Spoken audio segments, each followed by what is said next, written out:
I'm a really good finish carpenter. Like trim work and tile work and cabinetry and crown molding. So do you still do all that stuff hands-on, or do you just kind of let your team at this point? I do it at work, and I do it for myself. I'm anal. Like, I know I'm going to do it better than you, and I can't watch you fuck it up. I'm a foreman for my union company. I've never met bigger crybabies than grown men. Grown men cry like girls. Like, bro, what do you want me to tell you? Just do your job. You make $110 an hour. What's going on, everybody? Shut up, Justin. We're back at the Burn Down Podcast. We're chit-chatting way too much already before the podcast even starts. In the studio, we have Blaise Ridulfo. Blaise! He's a union man. He's the owner of Blaise Construction. He's a construction guy. He's holding a cigar. What up, my friend? What's going on? How are you? Good. I'm glad to be on the show. First time on a podcast. Getting him on. He texted me earlier over the weekend, I think, right? You're like, yo, got to get on the pod. And I was like, you know what? Say less. Closed mouths don't get fed because we just got an opening. Open it up. Say less. Come on out. And so I got yelled at immediately by your wife. Yeah, well, that's what happens. That's what wives do. Or else. I don't know why I was thinking about you. I was like smoking a cigar with my brother-in-law. That's why. It had to be. She's like, Blaise texted you. I said, he must be smoking a cigar or doing something. I swear to God, I was smoking a cigar with my brother-in-law. I was like, you know what? I'm going to hit up my friend Eric, see if I can get on his podcast. He's like, what's a podcast? You know, he's a friggin' 50-year-old guy. He's like, what podcast? He's like, what cigar people would have a podcast? I'm like, they sell cigars. And they have a podcast where they talk to like random characters and people to promote their cigars. He's like, you got to get me some cigars. I was like, I don't know. You got to pay. I'm sorry. There's a price to pay for I'll that. get them for free and then I'll sell them to you. Yeah, how about that? We'll give them to Blaise and then Blaise can exactly. figure out if he wants to give them or not. Hold on to them. This one is nice and mild. Are you a more mild guy? I like the mild. Okay. I really like the Vegas Golds. Oh, you do? Wow. That was very specific. I was going to say, you're the first person to point out, like, going that one right there I like. You know what? That is very true. Yeah, most people do not point out. Most people don't even recognize the wall. A lot of my brother-in-law is a cigar aficionado, so I know, like, a few. Like, he loves Oliva. Mm-hmm. Great brand. Romeo and Juliet, obviously. Yeah, that's a fuck. Everybody loves That's it. a staple, yeah. But then he gets the CAO Golds, which I do like. Which ones are those? The CAO ones? Yeah. That's and then there's another brand. I don't know if it's Consigliere. Then there's. I don't know if it's called Connecticut or something. It's a white label. That's Monte Cristo number 2. Monte Cristo number 2, or the Rocky Patels. The Rocky Patels. Rocky I've heard Patels. that too. Well, no, there's a Monte Cristo Classic series, which is the white. Yeah, the white label. White label. It's white label. Classic's the yellow one. Yeah, the white label. But no, so it's a lot of people don't even recognize that the wall is there. Like they'll come in, they're kind of either they're nervous or whatever, but they're focused here. I like how you pointed out right in the corner up there. I mean, it's kind of hidden in the back, the 5 Vegas. So the one, I don't know if you can see it, but the one underneath it is a John Starks one. That's where we met John Starks in Connecticut, and he's got that. So we actually had him sign that box. But that's the one we had met John Starks at some rooftop bar. And the first thing we asked him on the show, like, in Brooklyn.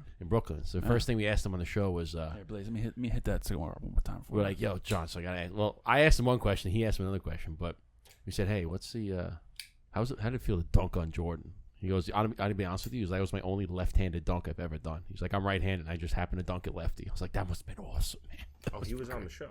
He was on the show. Yeah, we interviewed him a while ago, back in his and lounge what in you Stanford. asked him about some song. Yeah, so let me pull this back. So you know the song, I Got a Story to Tell by Biggie. He talks about hooking up with one of the New York Knicks players, his girlfriend. So I was like, yo, who is he talking about? Who is Biggie talking about? He's like, I can't tell you about that. I was like, it's motherfucking Anthony Mason. No, but here's the thing. But then Then we asked again. We're like, but you know who it is? He's like, I know who it is, but you can't mention. He's like, nah, I can't mention. Yeah. I was like, but you know who it is. But man. I think it came out of Anthony Mason. You ever heard of that? Have you heard that? Yeah, I have. I think it's Anthony Mason. But anyway, all right.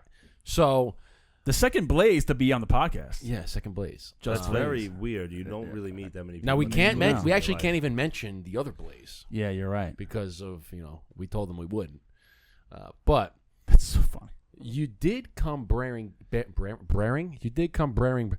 Wearing or bearing? You did come bearing gifts, which is always a must. If you listen to this show, your mother teaches you.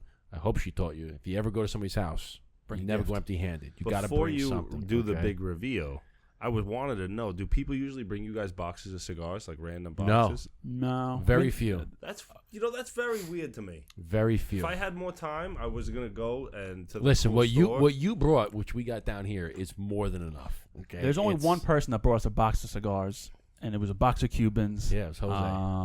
And he's a Cuban. He's Cuban already, so he brought us a box of Cubans. But most people would bring us like spirits or their cigars, or. But you would figure somebody's like, I want you to try these. Here's a box, like. Well, I think people might get turned off now because we have our own cigars, but maybe like they don't need any other cigars. But I always appreciate someone else's cigar. Listen. Well, that's the other thing too, is we talk about how in this industry we're a cigar brand owner. We have our own cigars, but we will invite other cigar brand owners onto the show to talk about, let's talk. Technically we're competitors. You have a cigar, we have a cigar. So technically we're competitors, but we're all on the same show talking about, hey, what do you like? What's in your cigar? How did you roll? And we'll try each other's cigars. But when you think about it, that's like if McDonald's had a podcast inviting Wendy's onto the show. Like, let's talk about your burger. You're never going to see that. No. But you see it here. I feel like cigars is different because if you enjoy cigars, you don't just enjoy one cigar. You got it. You enjoy every cigar. So we'll have them on like, hey, we'll try your cigar, you try our cigar, and give us tips and what. So anyway, let's do this reveal. Let's get the cracking. Let's. What do you got? What do you got, Blaise? What do you got for us, Blaise? He brought us something very special. Dun, dun, dun, dun, dun, dun, dun. Look at that. It's a new bottle. A little Don They recommended it Julio. to me. 1942 Rosado. Let's see how it looks. Yeah, let's see. The pink bottle, man. I've actually never had this. No. That's what I said to them. I said, is this geared towards girls? Is this like a gender reveal bottle, or is this a? Yeah, it's like a little. Let's see. Wow. Oh, it's a little. Oh, it's different. It's a little. It almost a little more symmetrical. It almost looks like the 42, but it's a little more like. Yeah, it's rounded. A little bit more rounded. But I guess it's the pink bottle. I don't know. Well, I mean, it's definitely got to be good. I mean, let's crack it open, man. Crack it open and let's pour it out, and then we got to get into you and who Blaise is. Pause. No diddy. Pause. Get into you. We got to get into you. Yeah, we got to get into you. We got to get into Blaise. Okay, we got to find out what's. So you guys find out what's on the inside, right? Yeah. Okay. How many licks does it take to get to the inside? How much is this we supposed to pour? Like a half? That's dealer's choice, man. Yeah. Dealer's choice. Blaise is like, nah, I had a long day at work. He's like, I don't give a shit. I'm trying something. Now, see, this is the kind of bartender you want on vacation. Okay, let me get a little pour. Right up to that's the kind of bartender you want. Well, Blaise, as we like to say on the show, my friend, thank you for being on. Cheers. No, chin thank chin you for and having salute. me. Cheers. All right, let's try this. Let's go. It's a good afternoon. Yeah, no doubt. Let's coat the mouth first. How they say. A little sweet. A little sweetness. A little. Not that bad of an aftertaste either. It is a little sweet. So someone a long time This ago. does not. I'm sorry. This does not taste like a Reposado. That bottle's almost already done. There's no way this is Reposado. Well, I just saw a that thing doesn't look more like añejo or tastes like añejo. That's what I thought. Yeah, that's what I thought too. But I just saw a thing on the internet with like they tell you if the tequila has additives or if it's a natural tequila, you spin the bottle. It, right? I saw that. Really? And I saw them do, and if it spins around like that, Yeah, it's supposed to be. Oh. They did it like. you did it like, let's see. And if it sticks to the glass or something? If the bubbles stay on the top, it's bad. Yeah, Oh, so so that's there's nothing. So there's nothing. yeah, So that this looks is like like- it's good. Yeah, this because is like good. they showed you like one with a bunch of additives and it's still like bubbling at the top. And bubbling at So the is that top. how you find out like if it's 100% pure Colombian? What? What? You got to smell that. You got to smell that stuff. There you go. Well, they did.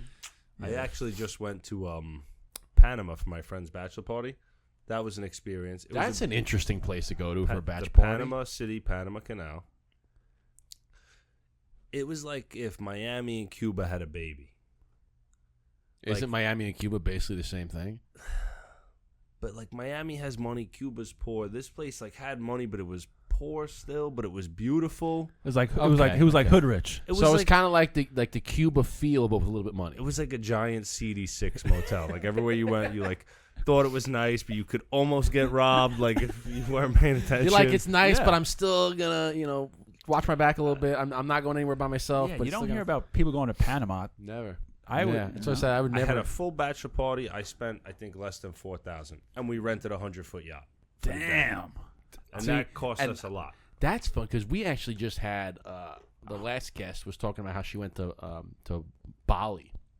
And she was saying it's the same over there. Said it'll cost you, $5,000 to get there because it's on the other side of the world. Said, but once you're there, you can take another $5,000 and live like royalty for a week, 10 days, 14 days. No Said, doubt. because it's so cheap. And there's places like that you wouldn't know. Like you wouldn't go to Bali from America. Nobody knows about Who's that. like, let's go to Panama, boys? That's what I'm Yeah. saying. Who said let's go to Panama? But then you go. Oh, you told me rent you this get a 100-foot yacht. yacht. I'm like, yeah. How much fuck that it, I'll yacht go cost me? It cost me a couple bucks. What? If it wasn't for paying for my friend who's the bachelor, it would have been $800 a guy. It cost us $1,200 a guy, but it comes with a captain, a crew.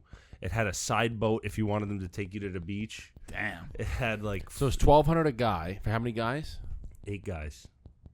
All right, so it's about $10,000. So it's $9,600. But it had a bedroom for everyone, 3 bathrooms, 4 decks. you hearing that? Yeah, you hear that little bump, bump, bump, bump, bump. Let me see what that is. Oh, I do hear that. You hear that, please? Yeah, All right, it's not mine. Let's see if it's.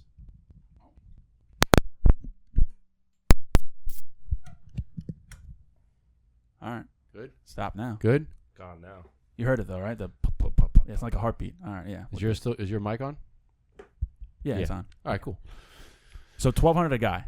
No, so $10,000 for a 100-foot yacht. You can do whatever you want with it. My hotel was $100 less than the flight. Like I paid $600 See, but that's like for that's 4 nights, crazy, and the flight was $750. Where do you fly into for Panama? Or fucking back? Oh, I'm hearing it again. What is that? What do we got? It's a freaking. Whose mic is? Unplug yours, dude. I think it was Blaise's. Okay. Yeah, I still hear it. Here, unplug your mic again, because when you did yours, it stopped.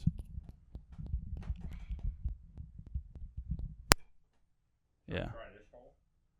No, it's not a matter of that. It goes to the same spot still. So it's that mic. So yeah. Yeah, I hear it. Now I don't hear it again. Yeah, it's gone now. Is he coming back? No, sounds okay. No. Yeah, No, I hear it again. Interesting. Let's Can you switch channels or whatever? I don't know how that shit works. Who's the tech guy? This guy. He's the tech guy. Yeah, he's the engineer. I don't hear it now though. You know? No, Yeah, I it's don't. gone now.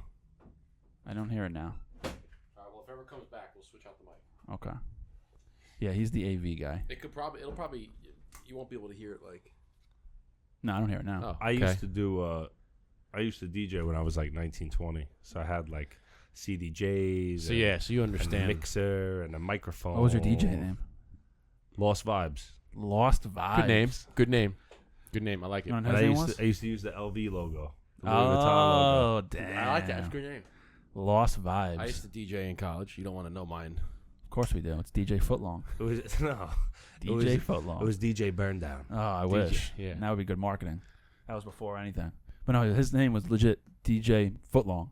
I mean, what was it? What was the origin from that? I have no idea.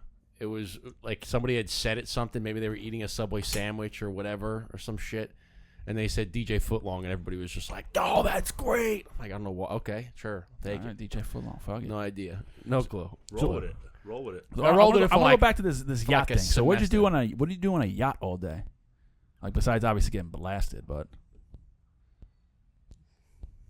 all right. Okay, all right. That's He it. got blazed. So we have a friend down there. He's from Brooklyn. He's from Panama, and he moved to Brooklyn, and he got in trouble doing whatever he was doing, and they gave him either 4 years jail time or go back home. Really? So he went back home in Panama. in Panama, and he Maybe it's his mic. All right, you want to switch it out? Yeah, switch his fucking mic. Sorry, Blaise. now that's a different noise though, right? Yeah, now it sounds like a fart. Try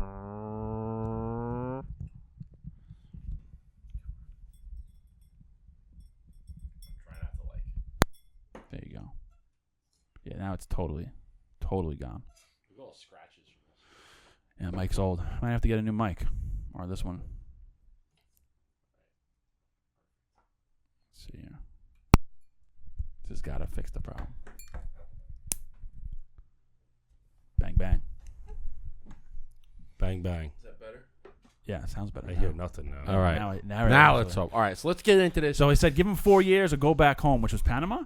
So he went back home to Panama, and he's got a big business down there. He works with all the big hotels, and he'll set you up like, you know who uses him? Styles P and Jadakiss. Oh no shit. They go through this guy. His name is Caesar.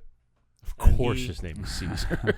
He just hooks you up, whatever you want. You know, if you're into whatever whatever your heart might desire, he can find you down there. Especially if you're on a bachelor party. You know what I mean? Some guys like to drink. Some guys like to do drugs. You know, Yeah. he's got one of those He's got businesses. it. He's got that stuff. Yeah. Whatever. So you he's want. like a host. He's a host. Yeah.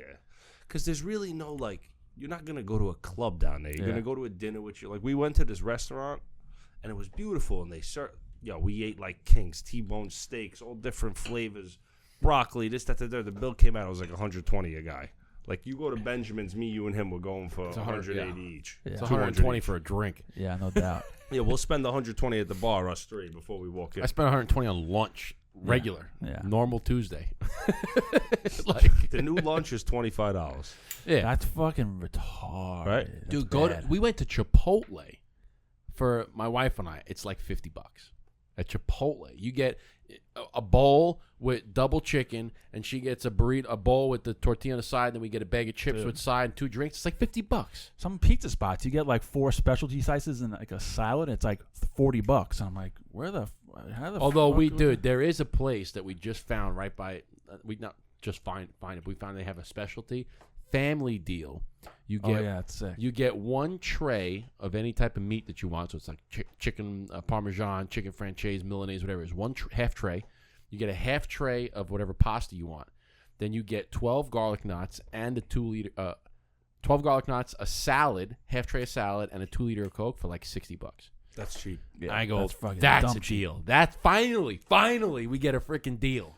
Nah. Not like, oh yeah, it's this thing. The deal is 4 easy payments of $99.99. You know. Well, I deal with that too with clients. Like, what I do is, since I do have an LLC and I have my license and my insurance that I pay for, like I always tell, I have a lot of clients that are real estate developers that just own a lot of buildings and they upkeep their buildings. I'm always pushing that, like, listen, if you pay cash, we could do something better. Mm-hmm. If you're going to pay my business, I got to pay taxes. Cash is always king, man. I got to pay taxes. And Whenever you ask for anything, I always say, give me the price. And then I ask, I'll give you the cash price. what's the cash price? And the regular business price is always more. Like, I have my business card. I have money on there. If you use the ATM, yeah, you could pull the money out, but then you're going to pay the taxes on it. They're going to hit your account up. Like, so on 300, you got to pay $80. Yeah. Or whatever. It's like it a might third on a third or 20. You account for a third, but it's less like than a that. third. Yeah. So what I do is I pay myself. So, like, if I have a lot of money in there, I'll cut a check. I'll give my father a check because he's half proprietor. I took the company over from him. And my mother has a piece, too, because she's, like, our secretary, our bookkeeper. Yeah. So I'll cut everybody Keep a it in check the family, man. to try and keep the money going. Because you leave it in there, then all of a sudden, it's the end of the year. And they're like, oh, you owe us $40,000. You got to pay now. Dude. And My it just stepdad hurts. did the same thing. He was like, you get at the end of the year, he's like, looked at his accountant, and his accountant was like, yo, you're gonna have to do something here because you need to lower your income, otherwise you're gonna get binged for tax on this, and you want to go down to the next, like you want to get like the highest of the lowest bracket, like you want, if There's like a sweet spot. there's like a sweet spot, so they're like, yo, he goes, okay, what can I do? He's like, well, you got to get rid of like $40,000, otherwise he goes, okay, honey, we're getting you a new car. It's like bought a car as a company car, but for my mom, and he's like, there you go, $40,000. Boop. Damn. He's like, either I'm getting a new car, and then I don't have to pay tax because it's a write-off, or I have to pay tax on $40,000. Only if it's over 6,000 pounds.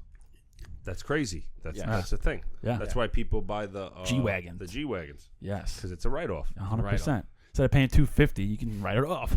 I did a lot of work for the Westchester Mall. A lot of work in 2 years, like over $200,000. And I had like all this money in my account. And I'm like, what the fuck am I going to do? So I started like asking the accountant, paid off my truck, paid off the van. Yeah.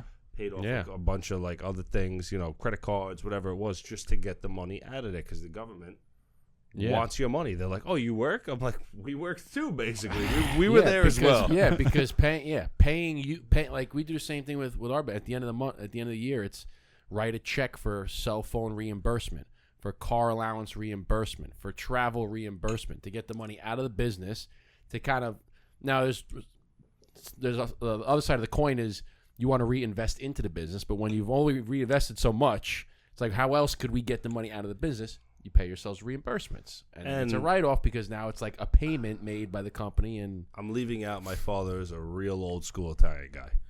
Saves every, like, he's got his communion money, right? He's got the money they gave him when he turned 1. Yeah. Got a silver dollar. Never leaves my pocket. I bought him one of those wheels, a magnet on wheels. It picks up screws. Yeah. After we finish a job, he's using it. He's like, look at this. $40 in screws I found. It's everything's got a price on it, right? We gotta save these. Yeah, everything's. he's like, look what I found. Look what I found. $5. $50 for that. My garage looks like a fucking Home Depot. Are you kidding me?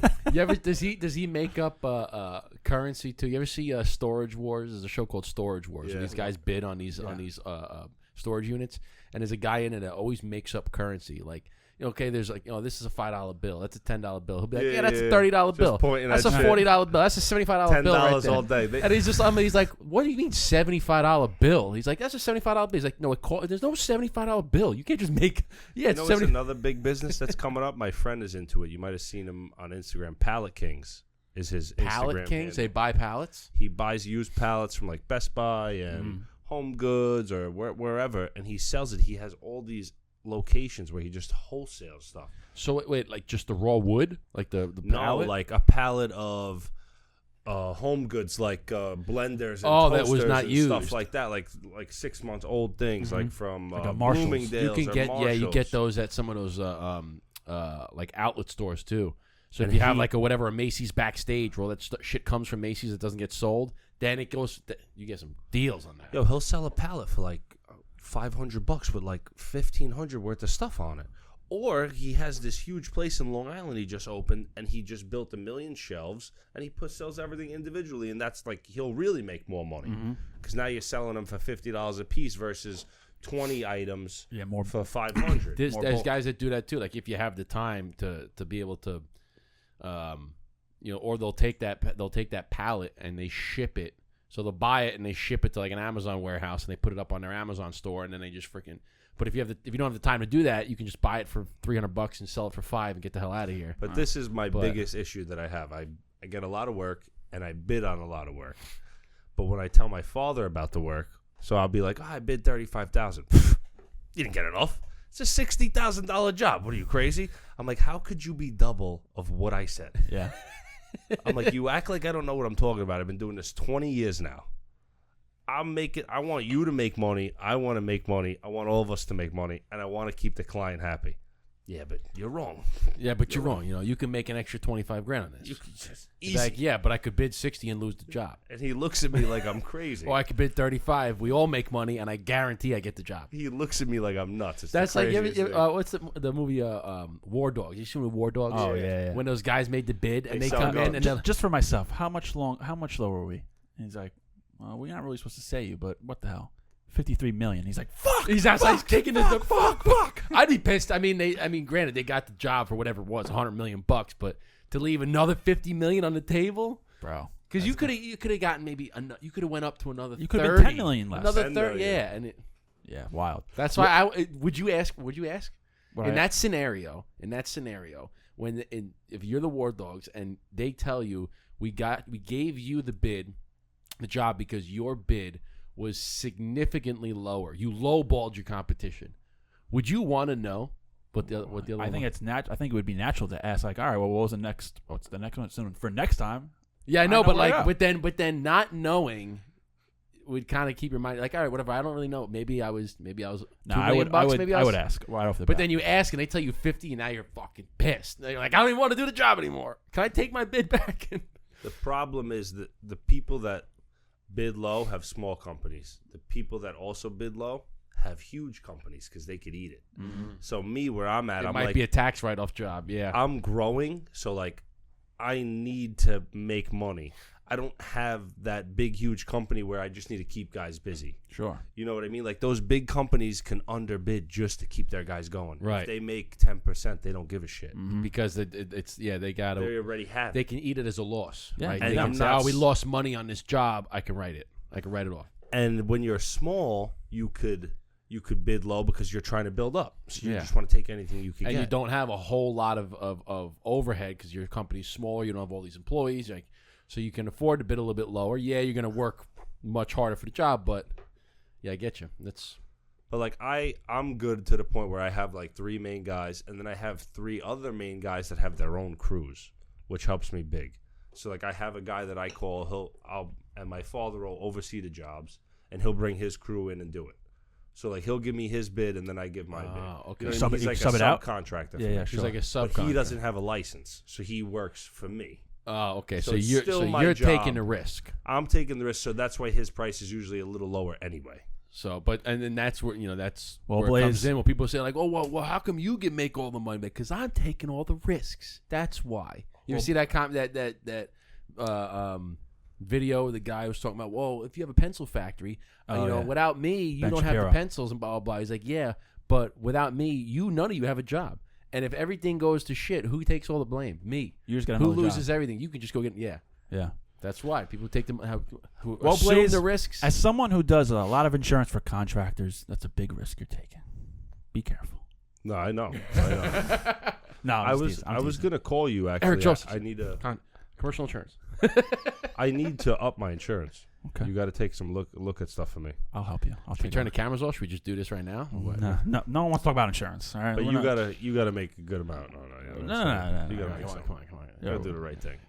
What's your favorite thing to do within Blaise Construction? Like, Is it do you called? like Is it called Blaise Construction? Blaise Construction Co-op. BCC. BCC. So do you like remodeling bathrooms? You like doing dormers? Like, what's your favorite thing to do? I feel like you're a remodel bathroom Yeah. guy. Out of the whole process, what's? I'm a really good finish carpenter. Ah. Like trim work and tile work and cabinetry and crown molding. So do you still do all that stuff hands on, or you just kind of let your team at this point? I do it at work, and I do it for myself. Cause like I'm one of those. I'm anal. Like I know I'm gonna do it better than you, and I can't watch you fuck it up. So like you could help me get to the point where I'm gonna do it, and you could help me do it. But Like, like, listen, just get out of here. Just let me do it. You can help me 90%, and the rest 10%. Let me show you how to do this. Yeah. And like even my dad pisses me off because he's like at that point, like he's like 60, and not that he's ready to retire. He loves work when we always work together, but I could just tell he's fed up. Yeah. You know, like He's and like, he's a great carpenter. He really is. But he don't want to work anymore. So I'm always like, give me that. Get the fuck out of here. How long ago did your father start Blaise Construction? 1999. Damn. Same year he bought his house in Eastchester. Damn. He worked at El Jam, and his uncle owned a big lumber yard in the Bronx, across from Westchester Square. It was called El Jam. It was very popular in the neighborhood over there. He worked there like, I think 15 years. So he's very knowledgeable in like when you're doing a job, he knows all different types of material. He was a desk guy at a lumber yard for a long time. So he knows like every little thing. You know, he sold the material for so long while doing the work at the same time. But as I grew, I notice him, like when he runs my jobs, he doesn't like to handle the stress alone. So he'll do this thing where if something goes wrong, he'll call me while I'm at my day job. And he'd be like, oh, we have a major problem. I don't know what to do about this. I'm like... Which is always a great conversation starter. We got a major problem here. And I'm like, but you taught me everything I know about this business. What could you ask me that you don't already know? You're just sharing this stress with me because you know I'm at work. Yeah. And you're aggravated. You're like, so here's what I'm going to do. I'm going to hang up on you right now. Yes. And you're going to figure it out. I'm about to have lunch. You're ruining my lunch. You're aggravated, and you would like to aggravate me as well. Yeah, because misery loves company. Exactly. And I'll tell you guys something else. I'm a foreman for my union company. I've never met bigger crybabies than grown men. Grown men cry like girls. Like, bro, what do you want me to tell you? Just do your job. You make $110 an hour. What else do you want? Just do what you're cry here your to way do. to the bank. Yeah. Give me a fucking break. Dude, I feel like I get calls like that all the time of like, oh, listen, I don't, I don't understand how the company works like that. And it was an amazing how this works. We shoot ourselves in the foot, and I can this, that, and the next thing. I said, listen, I get it, man. I understand what you're saying, but it ain't gonna fucking change. Do what you're supposed to do, okay? Like, what do you want me to tell you? Oh, okay, you want me to agree with you? Yeah, I agree with you. Do you still have to do it? Yeah, you still have to do the fucking job. You still have to do what I'm telling you to do, okay? So stop. Every time I get the phone, I see a number. I'm like, you know it's gonna be a fuck. It's gonna be a 25-minute phone call of complaining. I'm like, listen, I get it. I understand the same pains you're going through, but I don't care. Yeah. Okay, I don't care. Cry to somebody who cares, because I don't. At the end of the day, do the job. The new thing I'm dealing with my crew is, I got 2 apprentices who are shit scared of me, but then I got 3 older guys who are like 50, 52, and like 48. Those are the worst. And they're jealous that I got promoted to be a foreman, because they feel like they got stepped over. Yeah. But like at the end of the day, I know more than you. I'm a better carpenter than you, and I get things done better than you. So like, you don't want to listen to me. The other day I fired a guy. We had a fight. He didn't listen. I told him my crew, we take one break. I like to get out. I start work at 6 with the union, and we leave at 2. So that you're really supposed to do 7 to 3:30. So if you start an hour early and you work through lunch, you get out of there a half hour early, plus an hour. So you're out of there an hour and a half early. You started out. So I explained this to the guy. I see him sitting down. I'm like, what are you doing? Oh, I'm taking coffee. I said, I told you we take one break at 10 o'clock. You don't listen? 10 o'clock union break, baby. Oh, well, blah, blah, blah. I said, bro, you're not going to be here when we're all leaving. So he's arguing with me, blah, blah, blah. I said, you know what? Just get your tools. Get the fuck out of here. Just see ya. I don't got time for this. He called 1 million people. He called the business agent. I'm getting calls. So I told the guy, I said, first off, I don't know what's wrong with this dude. He must be a drug addict or something, because he don't listen. I said, let me be honest. Please look after him. Call him again tomorrow. Make sure he didn't kill himself, because he's scaring me, the guy. Fucking like these grown men, like, bro, you act like your job is so hard. You're really, like, your union job is easy if you're doing sheetrock and framing. You're not doing, like, rocket science. Yeah, you're not doing custom cabinetry or some shit like that. You're doing commercial. You're not installing rebar or fucking pouring concrete. Yeah, like, give me a break. You're doing commercial work. You're putting ceiling grid up, the ceiling tiles in a school or an office. You're putting up give drywall. Give me a break, bro. You've never had a hard day working. I actually like doing drywall. Like, you can't, but you can't, like, you're complaining about something that somebody could just YouTube about and do it. Like, you're complaining about, you're doing sheetrock. It's like, I can YouTube how to put up sheetrock. Or you can just be replaced. Like, someone else is waiting in line for that that's my job. point. That's my point. It's like, you're complaining about this thing. It's like, listen, you're not in a position that is irreplaceable. Where to be honest, pretty much everything is replaceable. But you're not in a job where it's like, all right, if you go down, like, the whole thing falls apart, right? Mm-hmm. Like, you have this very specialized skill set that is kind of hard to find, and we have to train to get. You're doing like the shit you're doing. I can get some kid out of college, teach him for 2 months, and he could be just as good as you. Well, this is why I moved up in the union, because I know how to do doors and hardware very, very well, because I own my own company, obviously, and I could do all custom work. You get guys in the union, like I got a guy the other day, he told me he could do doors. I'm watching him set the door frame, and I'm like, what the fuck are you doing? Oh, this is how I do it. I said, well, that's not how anybody does it. But that's not the right way to do it. Nobody does it like this. I'm like, I don't know what you're doing. Let me show you what I want you to do. So that's an issue you have. And I don't know if it's the union's fault, because they have a 4-year apprenticeship, and they train these kids, and they go to school, and it's really the big corporation's fault, because now you get these commercial companies who just are about the dollar, and they don't care about teaching anyone, and they just want the production. But that kills the future, because, like, you get people that suck, because they've been doing sheetrock and drywall for 20 years. They never let them touch a door frame or a handle or some hardware for a door. Like, this guy, he's like, I could do hardware. You ever seen a panic device on the door, the push bar? Yeah. Yeah. So he's looking at it. I'm like, what are you looking at? I never did one of these. I'm like, well, open the directions. Let's take a look at it together. Everything comes with directions. I've done thousands of them. I worked in the city doing hardware 5 years. I got, like, real good at it. I never actually thought about. I thought they just come like the door like that. You actually have to install them on the door. And sometimes if they don't send the doors milled, you got to mill the holes in the door. So like usually with the metal doors, they'll come prefab. Like, so you just pop everything in and it's easy. When you have wood doors, you got to have a hole saw kit and you got to do it yourself. Specialized tools, and you got. But it's a super high tech handle. Yeah. It's a handle, but it's emergency handle. Some of them are, with an alarm on it. Especially in schools. I just worked in a courthouse. So it was all an electric handle and everything. Where does the alarm hook up to?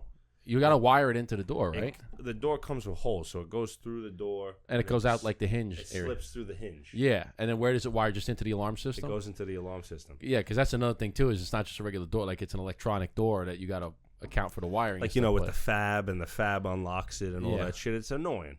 So the guy's looking at it, and I'm like, bud, let me show you this new special thing. Like, it's been around for 5 years. Everything comes with a QR code now. So you scan the code, and it brings up a little 30-second video. It shows you how to do it in 5-second increments. So you don't need to be special at anything anymore. It's like, and if you don't, just go to ChatGPT. How do I install this emergency push door? You're choosing to ignore that because you think you know better. Mm-hmm. I even do it, and I'm the guy telling you like. And you know how to do it. I know what to do. And you still look at the directions. But that's what makes you good at your job is always learning. Man. Like, and people are just stubborn. I've noticed complacent. Like we're in 2025. There's too much information out here to be not trying to learn a better way to do anything. Mm-hmm. Especially when you could just how do I blah, blah, blah, blah. Well, that's what I'm saying. Like with the YouTube and stuff, it's like you can just like anything, dude. Just YouTube. How do I? We had one of those like beach tents, those little pop-up tents. They come in like a circle, right? And then you take it out of the bag and you like unbutton it and it just pops open into a tent. But I have no idea how to close this thing. No clue. It's like you got to bend it and twist it because it bends into like this little circle. It's like, how the fuck do I close? How big does it open to? It opens to like I don't know. It's maybe like 5 feet wide and like for the baby. It's like a little baby beach tent, yeah. And I'm sitting, I'm like, I have no idea how to freaking close this thing. So I go on Google, just Google. I'm like, pop up foldable beach tent or whatever. How to close it. First video pops up. It's exactly the thing. It's like 13 seconds long. And he's like, you're probably wondering how to close this thing. Me too. Here's how you do it. You take this, you bring them together, you twist, and you push down. I was like, oh, okay. Twist, push down, right into the bottom. Like everything is Google. Bro, that's how I did when I'm still in the car seat. I was everything. I'm like, how the fuck do you put this in the seat? I'm like, what are these two little latches that go in? Like, what the fuck? And I'm just like, all right, whatever. Up a baby car seat, and it's like, hello, welcome to the tutorial. It's very simple. I'm like, oh, there's two things in the fucking seat already? Everything. Like, well, that's why they said YouTube is like the second biggest search engine for stuff. Yeah. Because Google is number one, but then YouTube is second, where people just search how to do something. Instead of going to Google and searching they go to YouTube because they want a video on it, and they know somebody's done a video. No doubt. So what's the thing with you guys? Do you guys wait to almost hit the wrapper? Oh, yeah. Great question. So you don't want to take it off too early because it unfolds the cigar a little. Yeah, so the vegetable glue that's holding this wrapper together. Sometimes you can take it off clean, no problem. Ours are usually good. You can usually just take it off. But you run, like you said, you run the risk of ripping open that wrapper, and then as it gets closer and closer to the burn, it unravels everything. And it's funny to say, I really enjoy this part of the cigar. I'm so glad you say that. Like the ass end of it. The third. The third. I'm so glad you say that because you know how many people get down to the wrapper and they toss it? Yeah. I go, dude, that's the best part. My nonno used to smoke it to that part and then just like almost chew on it till it went out. Yeah. Like wouldn't throw it. Like would have a dirty nub in his mouth. we always say, listen, like that's awesome. People always ask when we did a video on it. They said, when do you put your cigar out? And I said, well, there's two answers to that question. One, when you're finished smoking it. Okay, like if you're like smoking this and you're like, I don't want to smoke, I'm done. Put your cigar out. But two, like the actual, technical answer would be when the smoke gets too hot.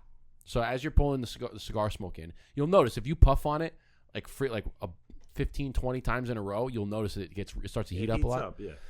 So when you're just smoking it casually and it gets all the way down where the draw is really hot and you can't get any of the flavors, that's when it's time to put the cigar out. Because you're no longer enjoying it. It's too hot. You're not going to get any flavors. It's like fucking hot smoke. Like your cigar is phenomenal, by the way. Thanks, bro. There's more where that come from. Thank you. Yeah, that's the new one. I don't think I've had the original. You've had this one. You had the blueprint. This just came out last year. We smoked those together somewhere. This tequila is pretty phenomenal. Oh yeah. Good well, now that my mouth is coated, it's perfect. So let's talk about some of the if you can. I don't know if you could disclose this information, but let's talk about some of what are some of the most memorable jobs that you've done? Like some of the big jobs you like when you drive. Anytime somebody asks you, like, "Yo, I see that building? I did that. I fucking did that building." Do you have any big memorable ones? Personally, I just did Crema Cafe in Eastchester. Crema Cafe. Shout out to Crema Cafe. It's one of my friends and his partners. His partner I got also Google. I don't know what it. his partner also owns Pax Romana in White Plains. Oh yeah. Crema Okay. like cream. Is it a coffee shop? CREMA. Crema Cafe in Eastchester. Oh, here it is. Eastchester. It's very Italian based. Crema is big in Italy. It's almost like frozen espresso, but it's a little more liquidy. It's like not frozen. It's not gelato. It's like a slushy. But Crema it's a slushy Cafe espresso. A new coffee house in Eastchester, New York, located at 9 Sunnyside Terrace. Go there for your pastries and coffee. Quick plug. Quick plug. Let me tell you something. It came beautiful. Oh, shit. And I did it, and I'm like impressed of how nice it came. You know who went there, dude? Huh? Look who's there. Was it Roman? No, fucking Fran. Oh, Francis. Fran. Oh, went there. oh, yeah. it's With right his snack there. time, Okay. or whatever. Yeah. That's funny. And they're doing very, very well because they kind of found like a little niche. The neighborhood is so Italian. You did the whole place I inside did the everything? whole place. Looks freaking Let beautiful. me see if I can pull up a little bit of the work. Well, that's what I'm While you pull it up, let me ask you a simple question, probably right off the bat. Well, I can see like you did all this stuff, like this trim work on the I inside. did I made those arches custom because the arches themselves were expensive. I made them out of plywood. And Sick. this what's this called? Oh, yeah. So is that called like wainscoting? Wainscoting, but We- wainscoting is like a generic term. We did that. So my first like Let me show I you guess the bar. experience with like trim work because like I never did. I This did it. bar was a We pain did it in the ass. in my son's room. We did all of that stuff by ourselves. I'm like, I could do this. The Learned the hard way but we did the it. corner on the bar was round. It wasn't square. So That's where that expertise Let me comes see. in. Let me take a look at and that. That's work. dude. That and look the at this. tile work Look on at the this. floor, I made it round as well. He Yeah, look, wanted dude, this- everything round. This is Oh yeah, that's some serious show work, you. man. that's fucking really. So did you have to wet the wood and bend it? No. Damn. No. I called a million places to get the rubber So this is rubber molding. Oh, It's so it like looks like. plastic. Ah. So, but after it's painted and after it you looks. Yeah, you can't tell. after you adjust everything, you You can't, can't tell. Wow. Wow. But But the see, I would have thought old school, wet the wood, bend it, wet the wood, bend it, wet the wood, bend it until you get the. it'll take you 3 weeks. Yeah. That's what I would Unless have you done. have the steam box that they make like rocking chairs Well, out that's what I'm of. saying. Yeah. They steam the wood and you bend it immediately. Like guys that make all custom furniture and stuff. That's what they do. You know what? You know what I used to like to do, what I used because my cousin's a general contractor on Long Island. I used to work with him.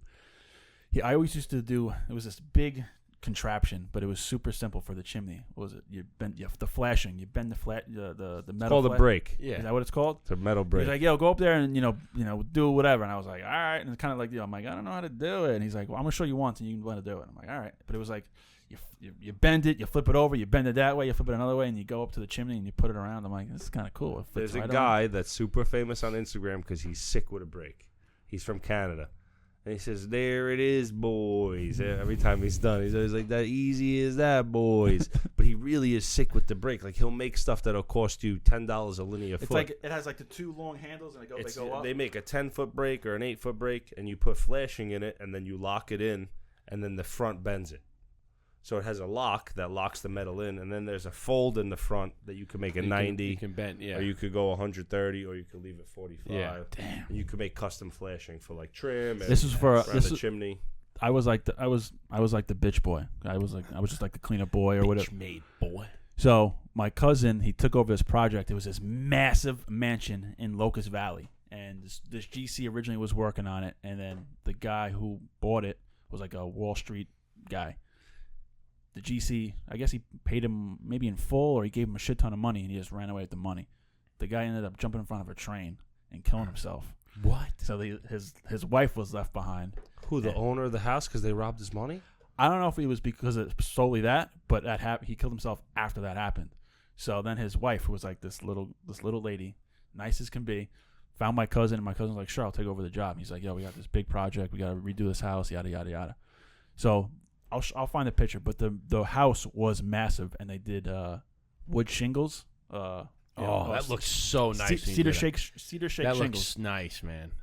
We had hundreds and hundreds of pallets. Who was the fucking bitch boy? Had to carry the pallets up the steps, climb up the ladder, walk on the beams, and pass them through the fucking window. That looks nice, though. Bro, I was Shane. jacked. They had ladder jacks on the job, right? Pump jacks?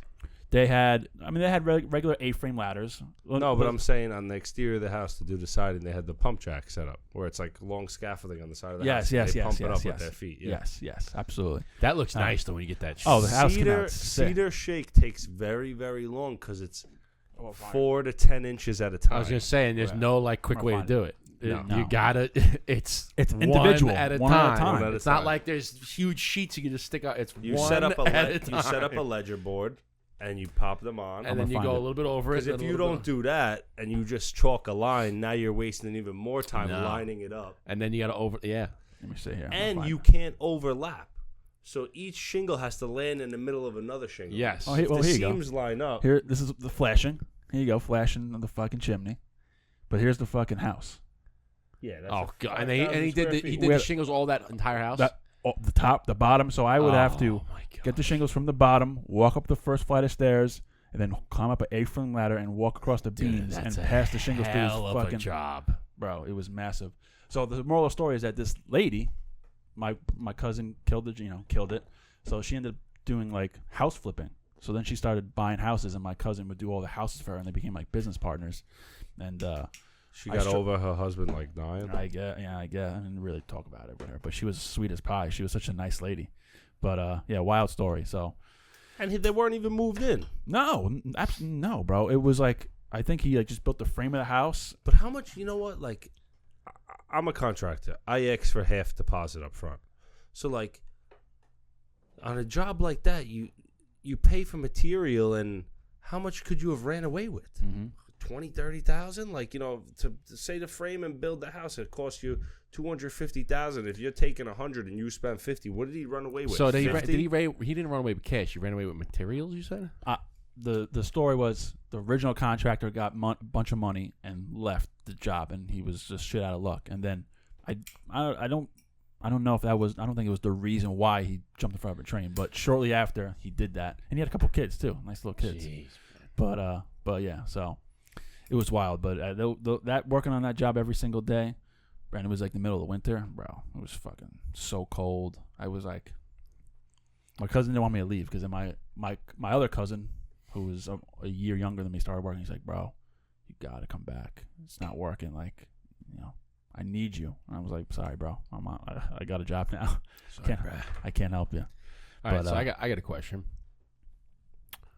What part of your job, what part of the contracting business is like the one thing that just grinds your effing gears? That happens like almost every job or every other something. It happens more often than it should, and you're just like, what? Not getting paid. Well, yeah. Like, is it it's like when you're working and the homeowner or the client wants to be a over-the-shoulder person. And you're like, just get the hell out of here. I call them the lurkers. They start lurking. The helicopter clients, man. Yeah. They're constantly hovering. Yesterday, I'm in the guy's house, and he's watching everything I'm doing, like follow me with his 2 kids. I wanted to be like, can you go somewhere else? Yeah, These kids are looking at me, and they're breathing down my neck. I'm just changing this outlet here. No. First of all, it's not even the guy's house. He's the tenant. I do the maintenance on this house for a client of mine who also happens to be a friend. And the guy's like, looking at me. I'm like, what do you want, bro? Then he goes, why'd you do it like that? And you're like, really? Why? What? Yeah, or they tell you. They tell you. See, that what I would have done is like, well, that's great, but you're not the one doing the job. I don't mind that when they question things and they want to know certain things. That's fine. But standing over you and telling you what to do, bro, just do it yourself then. I'll give you your money back. Yeah. Get away from me. You could look at it when it's done and you could critique it. I bet you're going to love it. That's how I get business, though. Like the lurkers. Like you guys get business because your cigars are good and people want to keep smoking them. My business, I have to have integrity in everything I do because that's how you get callbacks. Yeah. That's another thing I was going to ask you guys, like about your marketing. Like obviously this is big marketing for you guys. Something that helps me get a lot of jobs is just doing it the old school way and talking to everybody I come across and handing them a business card. Yeah. Bullshitting before. I don't just like say, hello, here's my business card. Yeah. I'll be in a store. I'll start bullshitting. I'll say something. I'm a contractor in the neighborhood. Here's my card. You ever need anything, call me. Don't hesitate. Done. I do that all the time. And it works. I get work from social media. Don't get me wrong. You post stuff. People hit you up. Yeah. But yeah, you post like a night, like the before and after, and be like, "Wow, that's some good shit." And I actually pay a kid to do my videos. It's Harrison's little brother, Chad Conklin. Yeah, I remember you telling me that. Yeah. And I'll take videos like during and stuff like, and then I send it to him, and he splices it all together. Yeah, I'm sure I could learn how to do it, but yeah, but it's you work more efficiently. Like I don't need to do this. I can afford to pay somebody to do this, keep it running. You pay $100 for one video every job. It's really give me a break. Exactly. Plus, I feel like I'm helping him too because that's his business, right? You know? Yeah. Well, it's along the lines of if you, it's like delegating almost. You're like, listen, this is not my expertise. Like, sure, could I learn it as another expertise? But then it puts another thing on me that I have to do. It's like, or I can hire this person who he probably cranks those videos out in like a minute because he's got all, like our editor. Could we edit our videos? Yes. Are we professionals in editing video? No. Is the guy that we hire professional? Yeah. He probably has the hotkeys of like he's got like the Control S split, and he's probably cranking it out, right? It's like if you came with me to work, so I'll tell you, my friend he couldn't believe it. Last week, mind you, I work every day 6 to 2. So I had a job. I bought a new pressure washer. So I cold call my old clients. So like people that I do work for, I made a couple calls last week. Listen, I bought a new pressure washer, and I bought the telescope. So, like, I could pressure wash the peak of your house from the sidewalk because it goes up 30 feet. That's good. You don't need a ladder. Could probably use that, man. It's just it's this long pole that it keeps extending, and it's hard to use, don't get me wrong, because now you have pressure at the tip of the pole, and it bends back. But, like, you get used to it. So I'm calling clients. Listen, if you want to pressure wash, before the fall comes, you make the house nice. One lady goes, yeah, I really just want to redo my deck again. We did it for her 10 years ago, I think 20 years ago my father did it. And last year I redid the steps and replaced a couple of rotten railings. So she's like, I just want to do everything else. I was like, all right. So I started Wednesday. I finished Friday. I was there for 10 hours. 6 hours on Wednesday, 2 and 2. Because I was going there after work and I was tired. And my friend was like, yo, I can't believe that you did all of this like in such a short period of time. I was like, bro, this is what I do. Like, yeah. Like, I don't know how to explain it to you. Like, yeah. This is my shit. Like, I know my shit. Because he's looking at me like I'm crazy, and I'm like, this is what I do. Like, I'm not one of those people that like works at like us. All right, we're gonna take a break. Like, no, I'm working like efficiently and at a fast pace because that's like I'm here to make money and I want to get this done, but I also need it to be right. I'm not gonna leave it fucked up. I got you. No, it's I know exactly like the way I would. So when we do our custom labels, right? Everything is hand designed. It's designed on a computer. It's printed and it's applied by hand. Everything's hand done. And I for the most part do all of the labels. And it's like after the first time you do it, it's like, all right, it's kind of like you kind of get. But now I get into a rhythm where doing the labels, like I got a system and I can crank out a box of labels in no time. Like, what do you guys got? 20 in a box? Yeah, 20 in a box. So I can get all set. But it's like you do it so much, so it's like. My wife went to help me. She's like, do you need help? I'm like, yeah, I give you some help. So I'll crank out a box, and I'm teaching her how to do it.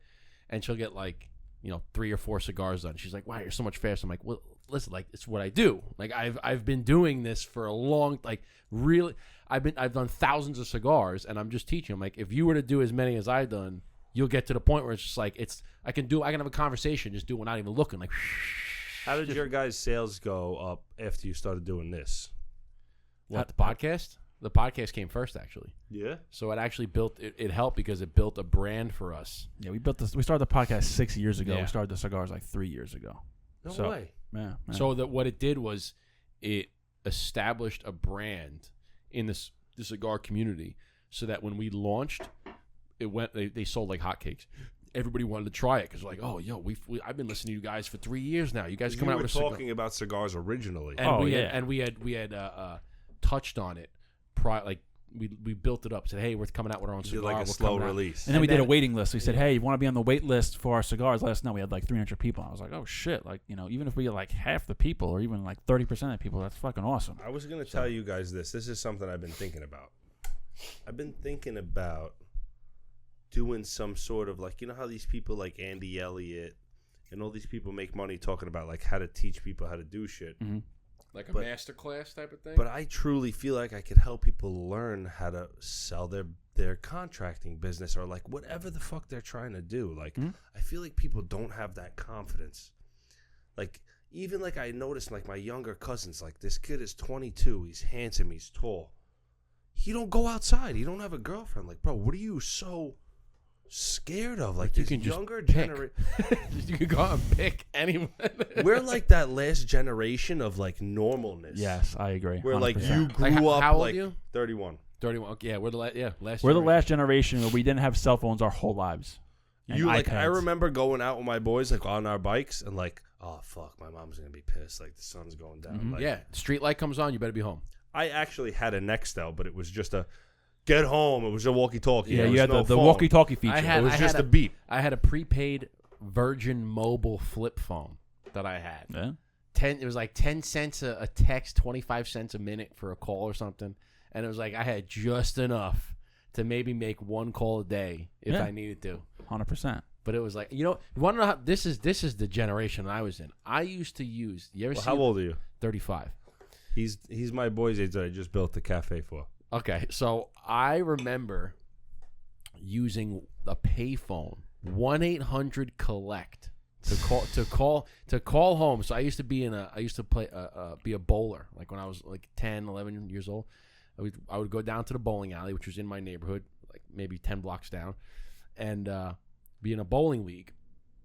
And when I needed a ride to come home, That's something I didn't know you were a bowler. I didn't have a cell phone, right? And in the summertime, you would get the schools would give you like the bowling alley would sponsor the school. They would give students a card, and the card gave you like one free game every day in the summer.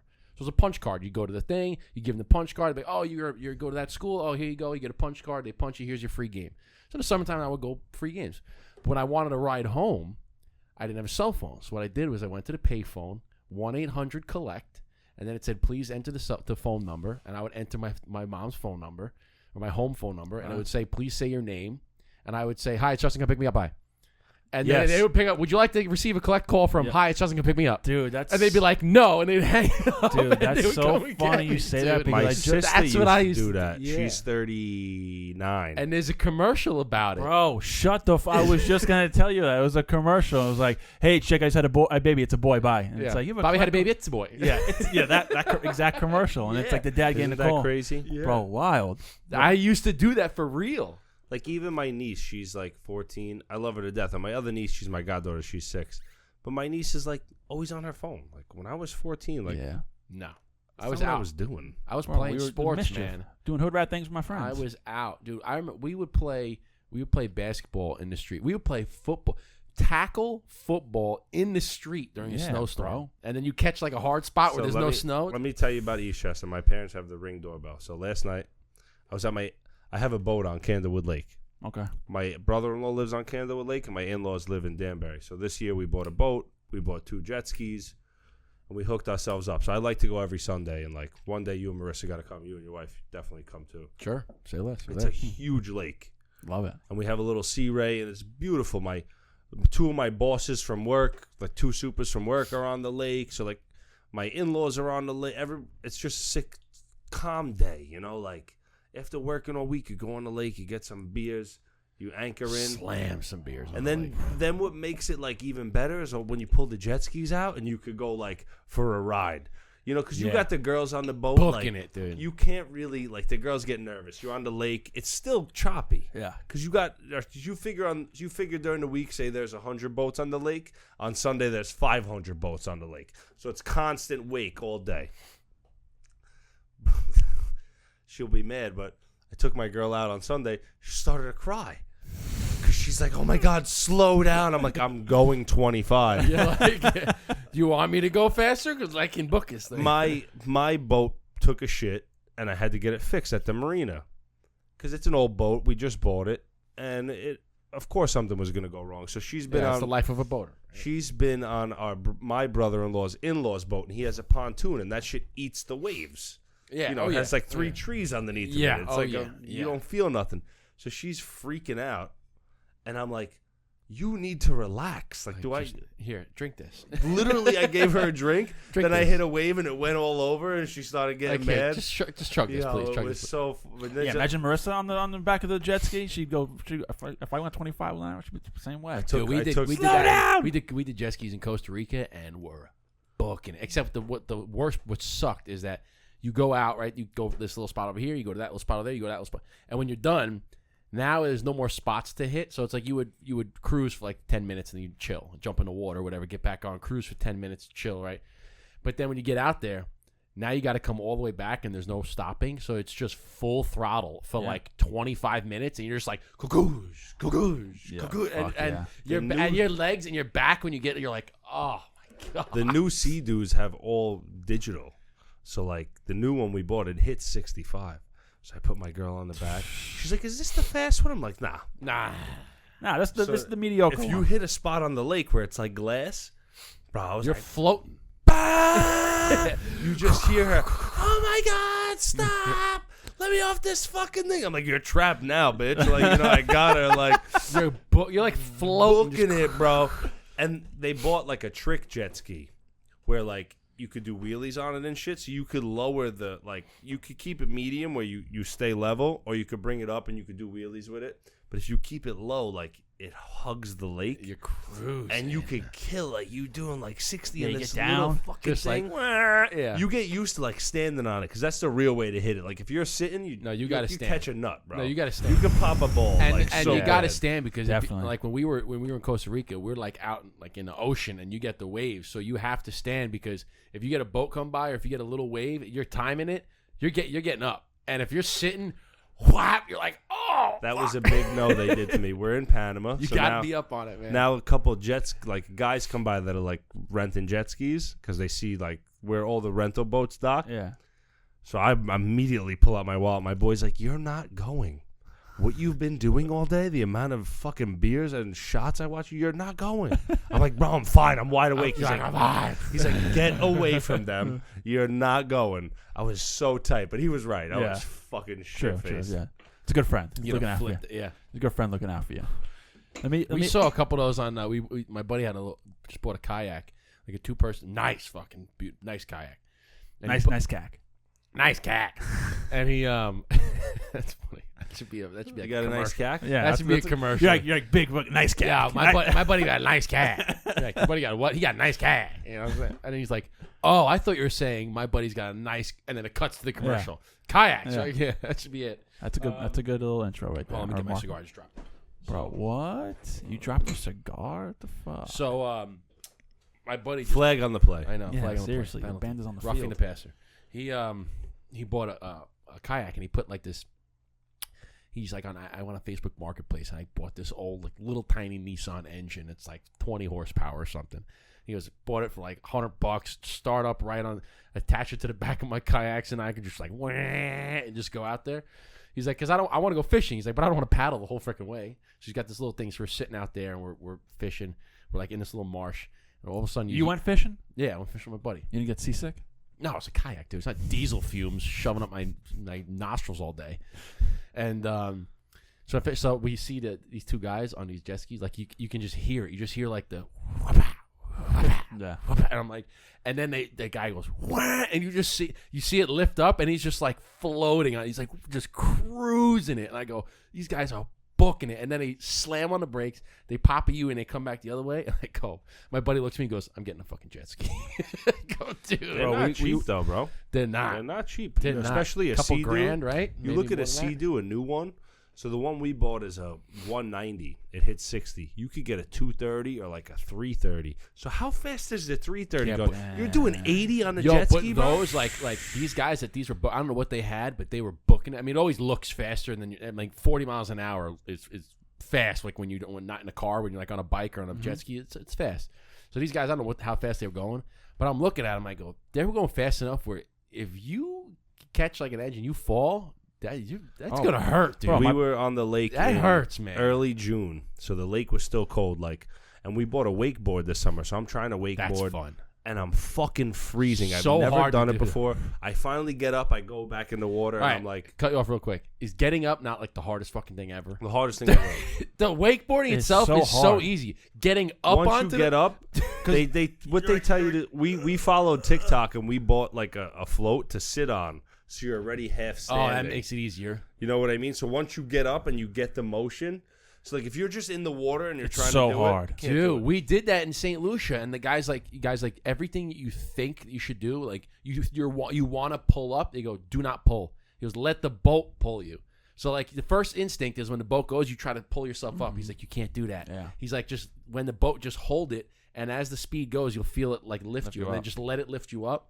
But like the first 5 or 6 times, you can't get your brain to not. No, it's super hard. Yeah. It's very He underrated. goes, now because we- if you try to pull it up, you're just digging it further in. You'll get stuck. He goes, you got to let it pull you. It's so So weird. now we called it a day because it's early June and the lake was 60 degrees. I was shivering. Like once I finally got up and I wanted to do it more, it was like too cold. You're like, now I'm freezing. Yeah. So now I'm sitting on the back of the boat and this guy, he's booking it with his girl on his jet ski. Hits a weird wave. They both go flying over each other, right? So I'm like, oh shit, yo, you got to turn around because their jet ski kept going like 60 feet in front of them. Yeah, definitely. And the girl, you could tell she was shivering. We like kind of saved them. We pulled them on our boat. The girl didn't say 2 words. She was shivering, and the dude was like, My bad. He was like, I didn't mean it, you know, like. Sorry, babe. He was like, you could tell it was like their first date. Yeah. He like was trying to impress her on his. You phone. can, you he can get fucked like that those, up like you bad. said, those the whatever you got a Cigars? 190, like the 220, whatever the higher ones are. If they're going like, I mean, at 190, you're going 65 miles an hour. You fall off that thing. You feels like The you're water's concrete. hitting- yeah, dude. no doubt. That shit hurts. Yeah. Dude, you can. Bro, I got jet skis years ago when I went to Florida with my buddies, and we only had like, we were like in our early 20s, so we only afford like 2, and it was 4 of us, so we each like would like buddy up. But like we all nuts felt to butts, baby. yeah, we all nuts felt to we all butts. felt weird. So after a while, we're like, all right, bro, like, and we would just fucking just start ripping everybody off, and we would always get flung off. And I was like, yo, don't fling me off, please. And we're like, all right, no doubt. Like, fuck. Yeah, We'd all get fucking. yeah, because you get tossed if you're going fast. You know man. why else I like the lake? There's no sharks. Dude, There's no fucking sharks. Dude, I agree because I hate open water. I not like because we're in where were we? We're like in freaking South Florida somewhere. So I'm like, I don't want to be in the middle of the ocean because I don't know what the fuck is. I don't really have fears, but a fear of You don't open know. ocean. I don't know. Yeah. Let me what's tell under you there. my fear. So now we're on the yacht in Panama. I dive into this beautiful blue water. I think of the meme when people dive in the water and you see the shark Oh, immediately. yep. Yeah. That's what I think is going to Instant, be instant there. shit. Same, bro. Just like shit. shark. I'm like, no, all right, getting out immediately. I Yes. did it though. I was in. Bro, I feel like I mentioned like a shark clip like every once in a while on here. I just saw a clip of a guy scuba diving, like he's in the water and it's like kind of like murky waters and he's swimming around. All of a sudden, a fucking great white just fucking hits him in the head and just keeps moving out of nowhere. Like the camera's like Probably gave him a following the guy. concussion. Those sharks are I seen not- that. bro. That's in Australia. You know what he was doing? He was diving for abalone. What the fuck is that? What? It's like some weird, it's like conch. Oh, it's like one of those, yeah, like, But you shell. get hit in the back of the head. The shark's got to weigh 1,000 pounds. bro. It's like getting hit in the back of the head by a But you see the Volkswagen. vid- That's you a see- fucking baby one. That's what I'm They're saying. like baby one, yeah. Imagine getting They're hit in the like back of 2 the head. tons. Like you just, I'm just swimming. Bang, Volkswagen wagon. And he It hits just- you in the back of the head. But the creepy thing is not necessarily seeing the shark. It's like looking one way, it's nothing there, and then 1 second later, it just pops out of nowhere and just hits you. And I'm And like, now here's They the thing. blend in with that water. fuck Dude. that. I think that's the same thing. Though. I'm like, when I jump in, I'm like, I'm gonna fucking jump in, and there's gonna be a shark like right in my face. I'm Dude, like, well, that's like I was talking the last episode we were talking about. He was mentioning open water. I said, dude, so we were in St. Lucia and we took this boat, little catamaran, and went scuba diving, but we were jumping off the back of the boat, or the other side of the boat, not facing where the scuba diving was, just to jump in and swim around. And it was kind of raining, a little bit like overcast. So it was kind of cool because you're just floating around and it's raining on you. But we took the goggles. And I jump off and I swim out. I'm like, honey, take a picture of me right here. So it's just me and like there's nothing, right? Like there's me and there's like a couple of mountains way back there, like on the other side. And I took the goggles and I dipped them under the water just to see. And you do a full 360 and there's nothing until you get to the boat and you just see the bottom of the boat and you see the anchor, but the anchor disappears Yeah, and you fuck don't that. see where the anchor goes. So I'm like, I looking around, I go, there could literally be something coming right at me, and I have no clue. That's why like these people who want No to do like clue. these deep excursions go see the Titanic. I'm like, why? No. Just watch YouTube or Netflix. No. Just get it Negative. from your TV. Why do you want to go? Stay on the ground. Oh my god! Did you see the cliff jumper? There's a video of a cliff jumper. So jumps off the cliff, goes into the water, right? And he's got like the GoPro on. Mm-hmm. So he jumps off and he goes on it, like, and you hear the bubbles, and he comes up. And he's out of the water, and you hear his buddies like, "Yo!" And he goes back under the. And there's a fucking and he great comes up, white. and they go, "Shark!" And he's like, so he goes under, and he's looking around, and all of a sudden he turns, and the shark's like right here. And okay. I'm like, there you go. dude, There's our worst nightmare right there. You see that video in Shark Week where they made like a clear plastic boat, like so they could look underwater, and the shark straight up attacked it like it was a seal, like from underneath. And the dude almost got bit in half. And he's like, "Oh, I made it." Like, I'm like, "Bro, what are you doing?" Why? Like, we have this running joke, me and my cousin Johnny, about my dad, because my dad's like, he's one of those guys that gloats, like, it's like, yeah. Like, I always be like, imagine we went in the shark. yeah, I got bit by a shark. You know? Imagine we went in the shark cage. He'd be like, my son and my nephew, they went in the shark cage. Yeah, Your son didn't do that. you just son. Okay. Your son's a pussy. Yeah, my son was in the water with the sharks, but in the cage, but still. Your son wet his now pants outside the water. My hold son was on. in the water. Is your dad an exaggerator too? Would he be like, if you went into the cage, he'd be like, my son, he was swimming with, he went on the shark's back, swam with it for 100 He yards. tagged the shark by Tagged the hand. shark. Okay, he tamed No the gun. The sharks now he has him. He keeps him down in the bay. It's his pet. He named him Charlie, and he swims. Is that your dad? Is he He's exaggerating? an exagerator, the worst kind. It could be bad or good. Now it depends. Now It's like you there did was you a did video the like that. cafe, right? He'd be like, Didn't my you son meet my just, dad? Of Yeah. course, yeah. my son's a I saw your dad the contractor. other day. He did an Empire State Building. He built that whole fucking thing. Like, really? You sure it wasn't people way back? No, it was my son. It's right. There is a video where a guy jumps. I don't know if you've seen it. He jumps out of the helicopter and like attacks like this swordfish. He sees the swordfish from above, dives into the water and grabs it. Have you seen this? Dude, Oh, those bro, I gotta people show are- it. That shit is. That looked like it was fake, but Well, I've seen the guys. I I've seen the fucking guys that go retarded. spearfishing, that are like, let me see here. they just have this little loincloth on, and they have this spear, and they're like these tribes, and they're like standing on a rock, and they're looking, and they jump in, and like with the spear, and go, and they go dive in the water, and then like a couple seconds later, they come up, and there's like a fish at the end of the spear. I'm like, that is the most like barbaric thing. That's awesome, Sick, dude. though. It is pretty sick. That's like testosterone written all over it. How do you fish? I dive head first and spear it with a knife. Yeah, I caught it with my bare hands. Yeah.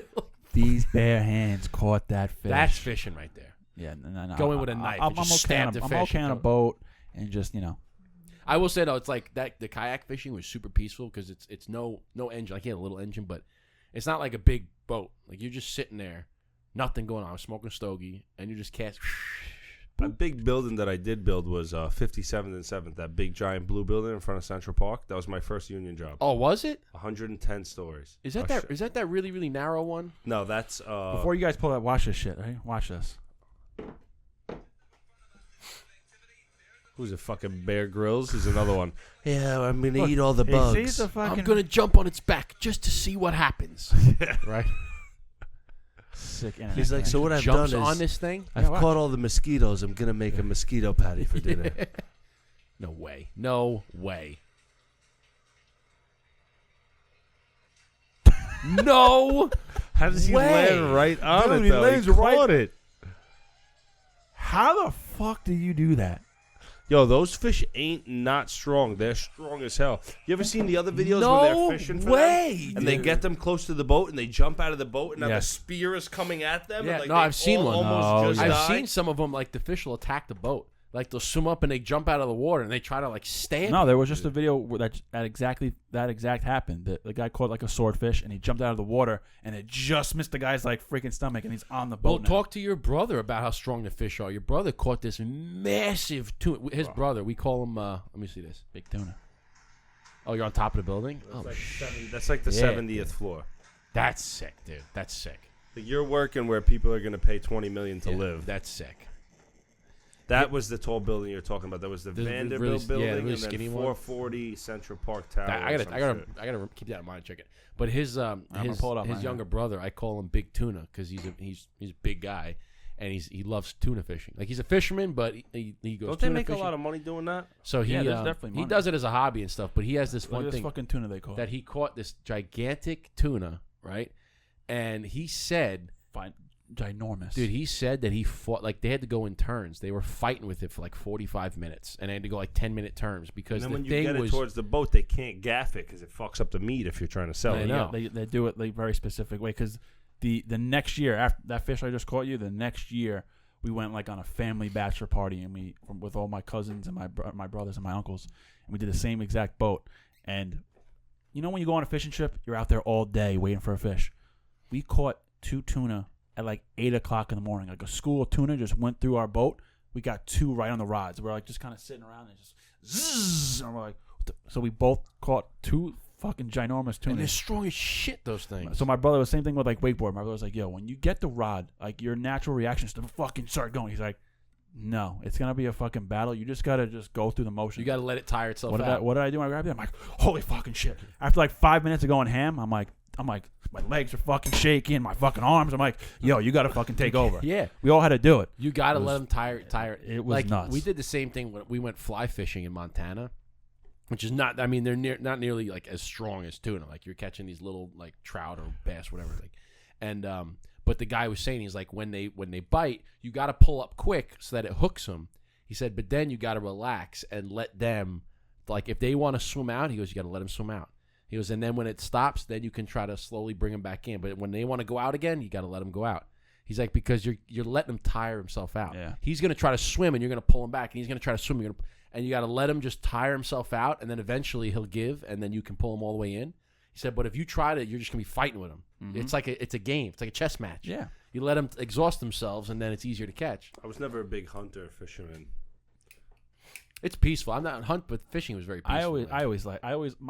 Both my younger brothers are huge fishermen, so I let them like set up everything. I like to just show up and just do it, but they're like super into it. I like fishing. I would like hunting, but I just never got like I would go with went my from boat. like a party type of guy to like a straight workaholic. Yeah, I had like no transition of hobby. you know, from going to being an adult, grown adult, paying Like you mortgage said, and you feel bills. like yesterday you were 21. Now you're 30, 32 31. working, man. I have a Pasha tattoo on my leg. What Pasha, tattoo? a Pasha tattoo. Remember Pasha? Holy Remember the shit. Sound Factory? Yeah. Dude, that's a club back in the Manhattan. Oh, that's what That that's was like from. my spot. That's what that is. A Pasha tattoo. Holy shit. Bro. Then I actually got into tattoos, and I was there like at this guy's. I was gonna say, it looked like you got some. I got like my back done, my chest. I got this sleeve. I got stuff all over. What do you have? What do you have on your arm? I actually just started my sleeve over here. The first thing I got was Mary, Okay. and then I did Jesus. I did some other shit over here. I got another saint here. This is actually the guy from 300. That's yeah. I noticed that. Every tattoo the guy did on me, this is some statue of Zeus. I was gonna say it looks like Zeus. Every tattoo the guy did on me, he would post it. Somebody else would get it. Like he did that Mary after I got it. Somebody else got 10 it. times. I almost feel like he owed me money. I was like, bro, like what the fuck? That's funny because I had I got one on my leg that is it's a moose head in pine trees with like the mountains in the background. And I had gotten it, and he posted it. And then a couple of weeks later, I'm going through, and I see one of his posts pop up, and I thought it was my tattoo. And I was like, "Is that my?" So I clicked it, and it was a girl who had gotten something so very, very similar, but it was like a deer head instead. And I asked the guy, I said, "Did she just?" He goes, "No, she saw your tattoo and was like, yo, that's sick. I want to get one." So she got one similar. And I get it because they can't turn it down. Yeah. No, You he know? was $200 an hour, $250 an It's hour. like to I post the kitchen. Somebody wants the same Yeah. fucking one. Whatever you want, asshole. yeah. I'm gonna come do it. Like, You got it. Yeah, he actually. I just got this one done on Wednesday. It's just it's a cross with the crown. that's nice. Crown of thorns. That's on real it. nice. And then he's gonna turn it into roots, and then the roots are gonna go into scriptures and stuff. But yeah, it's like he's I just got Jesus right here. right there. So you have him twice on your arm, and then right there. Well, I have it this way. Where he Oh, turned it okay, on the cross, sideways. on the cross, and then what do you have over there? A Christ head. Just the face. It's just the face, and I have a different Saint Michael here, like something you've never really seen. It's like almost Okay. like a custom drawing. Is it him like It's like his in- wings opened up, and he has a sword. I was gonna and it say, is looks he like he's in battle, kind of? flying. Oh, There's that's- no demon. Oh, okay. I'm like, I'm weird that way because I'm kind of religious. God, I'm very religious. I don't feel like you're supposed to put demons on you. No. I would agree. You know what I mean? I would agree. Like, even if you're getting St. Michael stomping on the demon, I don't think the demon should be on your skin. No. I agree. I don't think you should have anything like that. I'm big into like I'm spiritual and I believe in Jesus 100% and I'm religious. And like I like all that stuff. It makes me feel good. Yeah. And it makes me feel like I live for something. And I also, it goes back to like the kids today have no fear of God. Mm-hmm. Yeah, Yeah. They don't fear anything. Like, you don't think anyone's watching ever. They like, should. you're just a bunch of jerk-offs. I mean, like, I see some of these videos of, like, they're in jail now, but, like, the videos, like, you know, they're, like, 19, 20-year-old kids, and they're running over people for fucking virality. Yeah, they Then like, kill people. I'm like, what the fuck? Listen, what goes through your mind? listen, Like, when you you- say, like- yo, let's go run over, you know, the homeless guy over here I on the know. corner. Also, like, these, and that's the thing is like it like you can kind of trace it back to when they took God like out of the schools. Like we used to say, one nation under God. We used to say the Pledge of Allegiance, right? Yeah. Kind of took that away from schools now. Now you got guys like on football that are getting fined for like kneeling down and crossing themselves and saying a prayer as a celebration. They get fined for. It's like all of these things. Like when you talk about your Christianity, you talk about God, you talk about Jesus Christ being your Lord and Savior. It's almost like frowned upon, and people are like, "Wow, you're a weird Jesus freak." And I go, "Yeah, I am, 100%." you don't like Jesus? Like I'm Even if you don't 100% believe in like, Christianity, everything Jesus spoke about and was all nice things. Like, even if you don't like the Bible, it will just teach you how to be a better human. Yeah. Well, I would say you should read the Bible. Well, You they should, did that like, last. because, Was like- it last and- year or and- 2 years ago? It was the quarterback from Houston, and he was praising God, and he was giving And credit. they cut the interview short. Yeah, and they cut the. Yeah. Well, no, they had him interviewed, and they like kind of snipped that part out and like Snipped it went. out. You know who they never do that to? Johnny Bones Jones, Who the fuck's that? the UFC fighter. Oh, John Jones? Yeah, sure, John Jones. Well, sure. UFC's a little different. They won't. Yeah. Then they won't cut it out. But like some of the main four, although like hockey, they might not. Hockey they won't. But in like football, baseball, basketball, they cut it out. They don't, like if you're talking about it, they won't. Well, Unless it's an MVP speech. But like a regular interview, they cut it, and I go, that's not right, man. like- Oh, what did they do with the tranny Last Supper? You remember that? Huh? Yeah, that was fucked up. The what weird. was it?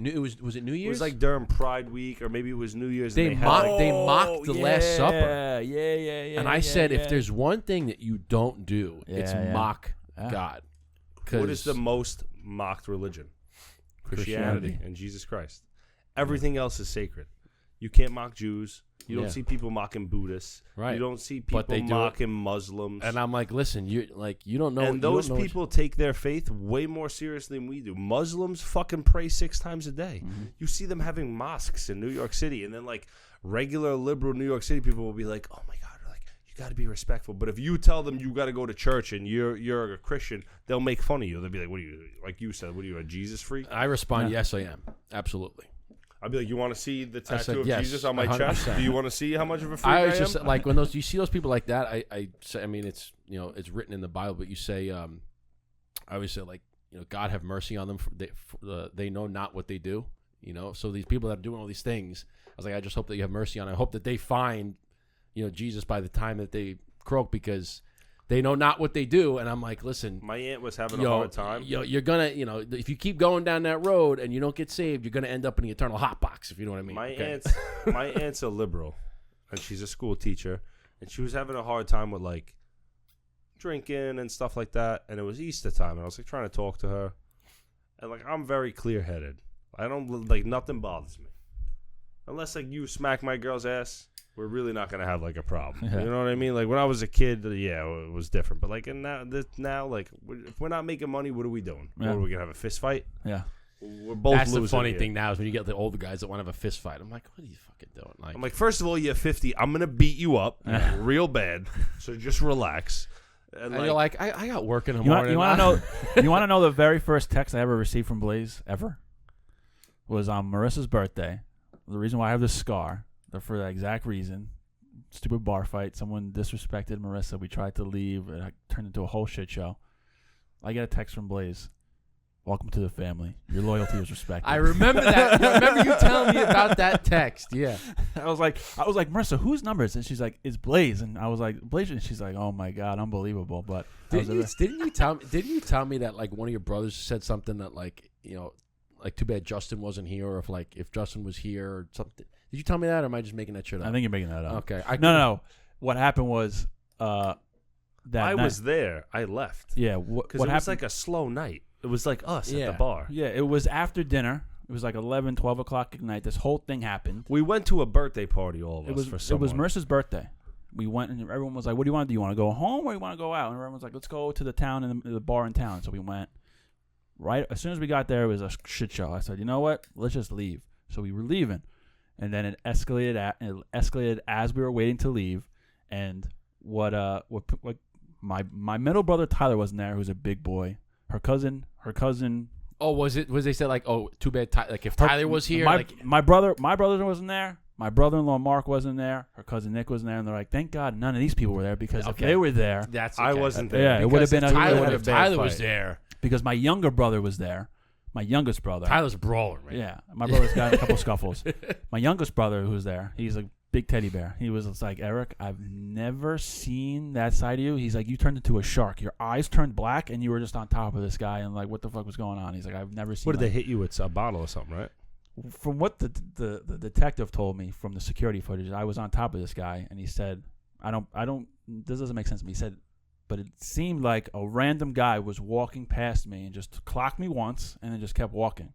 But when it was happening to me, I was on top of this guy. I had so much adrenaline, I didn't even feel it. In the moment, it was like a glitch. I felt my head cock left, and I was just back to what I was doing. And then when I was relaxed, my fucking face was leaking. Yeah, you sent me the video. You sent me the picture. I remember seeing you all bloody. Yeah. And I remember I was like, I got this random number, and he was like, "Welcome to the family. Your loyalty is respected," or some shit like that. I remember that. I remember you telling me about that text. Yeah. But yeah. So because he's right. If we were there, it would have been way worse. Yes. Yeah. Because we would have been mad that somebody said something to you while we were there. Yep. You know what I mean? And then you're like, well, now I have to do. You want to laugh even more? Now you can't leave. Yeah. Out of all the bars in the neighborhood, there's Mickey's, Gigante's. There's another bar, and there's like Jack's. I'm not allowed in Mickey's. I'm not allowed in Gigante's. For that reason? For fighting, yeah. I'm not allowed in the green room, which is like a small bar, because I had a fight in there with some guy. So they have quick draw in this bar. So like you play the numbers. I love doing that. So I was doing it, and then Love like this doing it. guy a couple goes, beers, a couple, thing of chicken this guy fingers goes, and you're being annoying. You're annoying the bartender. Why don't you just use the machine? I was like, why don't you mind your fucking business? That's her job. I tipped her handsomely. She don't care. She like kind of did. She was like being annoying. Like she wanted to like do nothing, you know? Well, then don't be a bartender. So then like, first of all, it's a girl fighting with me, right? So I'm like, why don't you mind your business, sweetie? All right, go talk to your man. So like he stands up now. I was like, what are you gonna do? It's like, you let your wife talk out of pocket like that? I call him like all sorts of names. Yeah. So he walked over to me.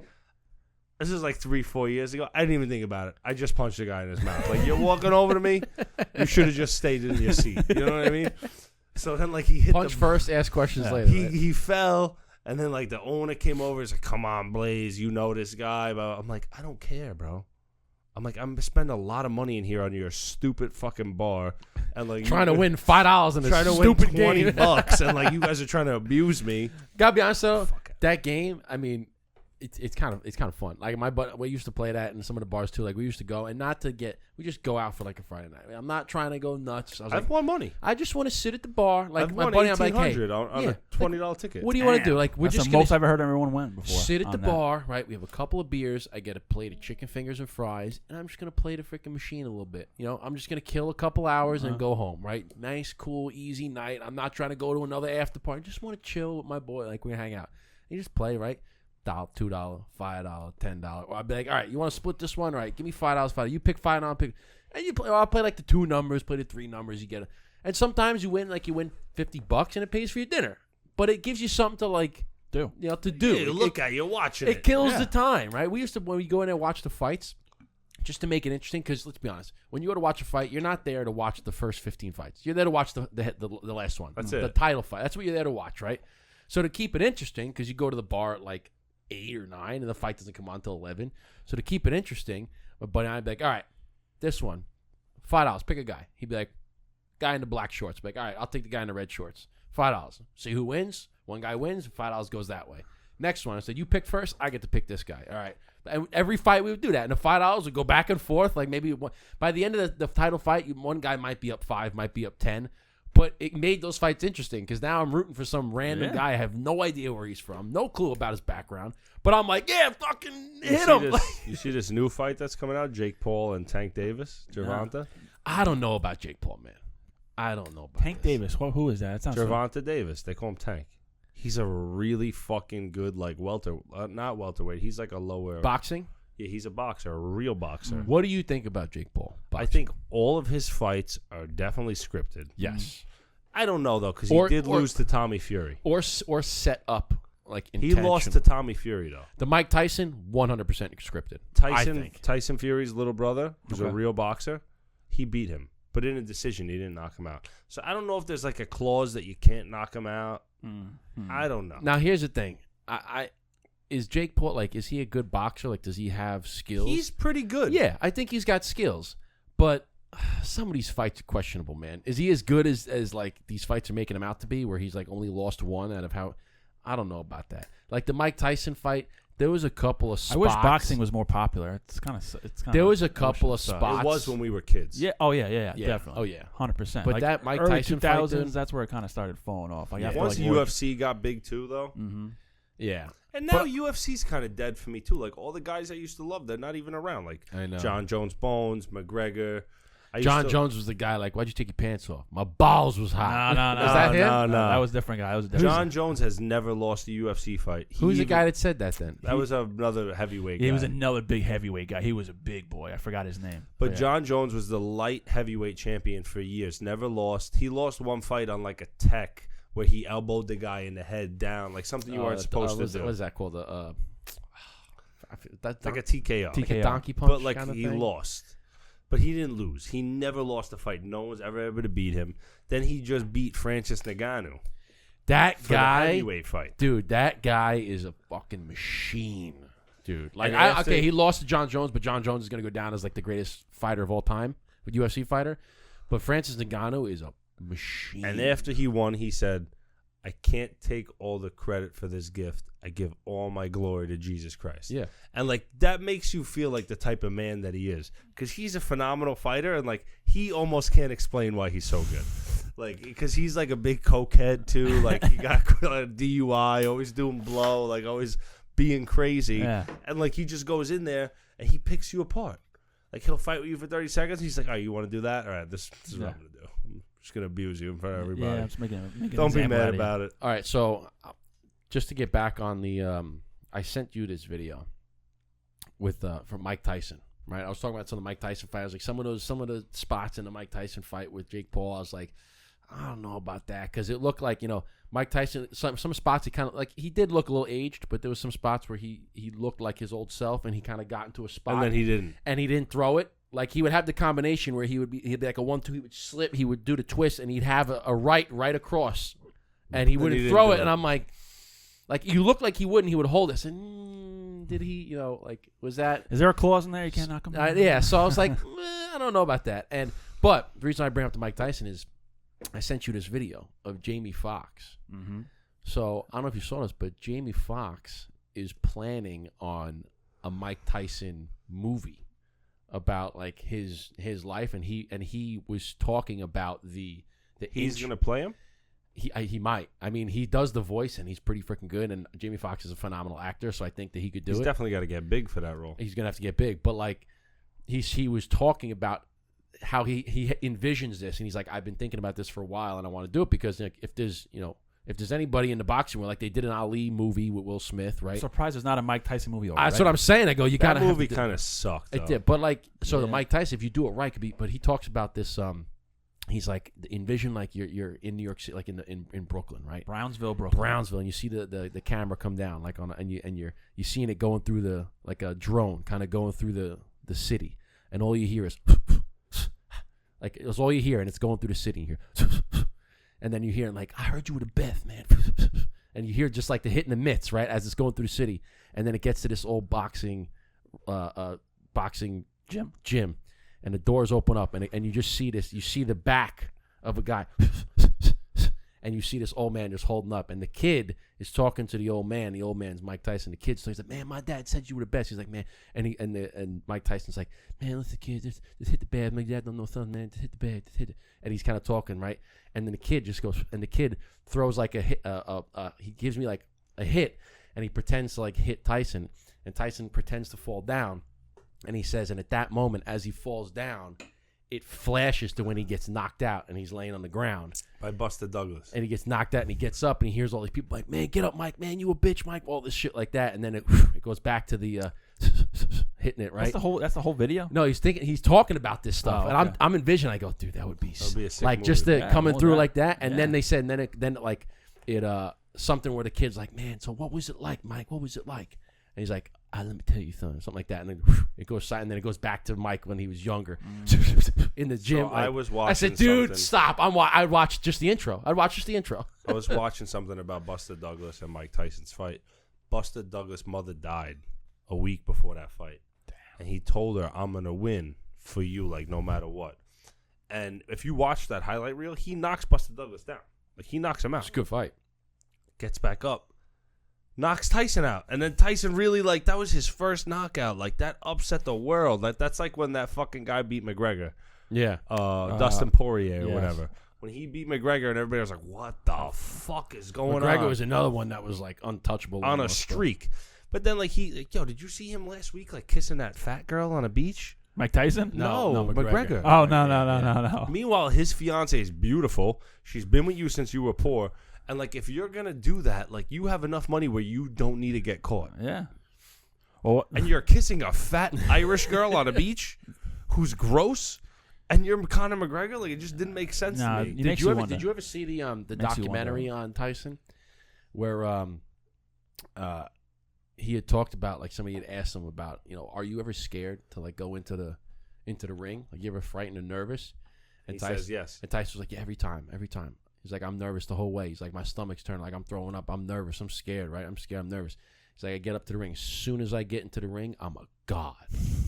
He's like, I'm a god. I'm untouchable. He's like, I'm coming after you. I'm gonna eat your children. I'm gonna kill. I'm gonna come for you. He's like, all this stuff, like vicious all stuff. praise to Allah. He's like vicious stuff, and I'm like, damn. That's why I seen that video of that guy fucking with Tyson. I'm like, really, dude? Like, why are you pressing Tyson, like, in his prime, is arguably like the best ever. Like, He's one of those guys, even as an old man. Like, there's some older guys, like, not to say, my dad's a whack job. Last year, I get a call. I hit this guy at Mickey's.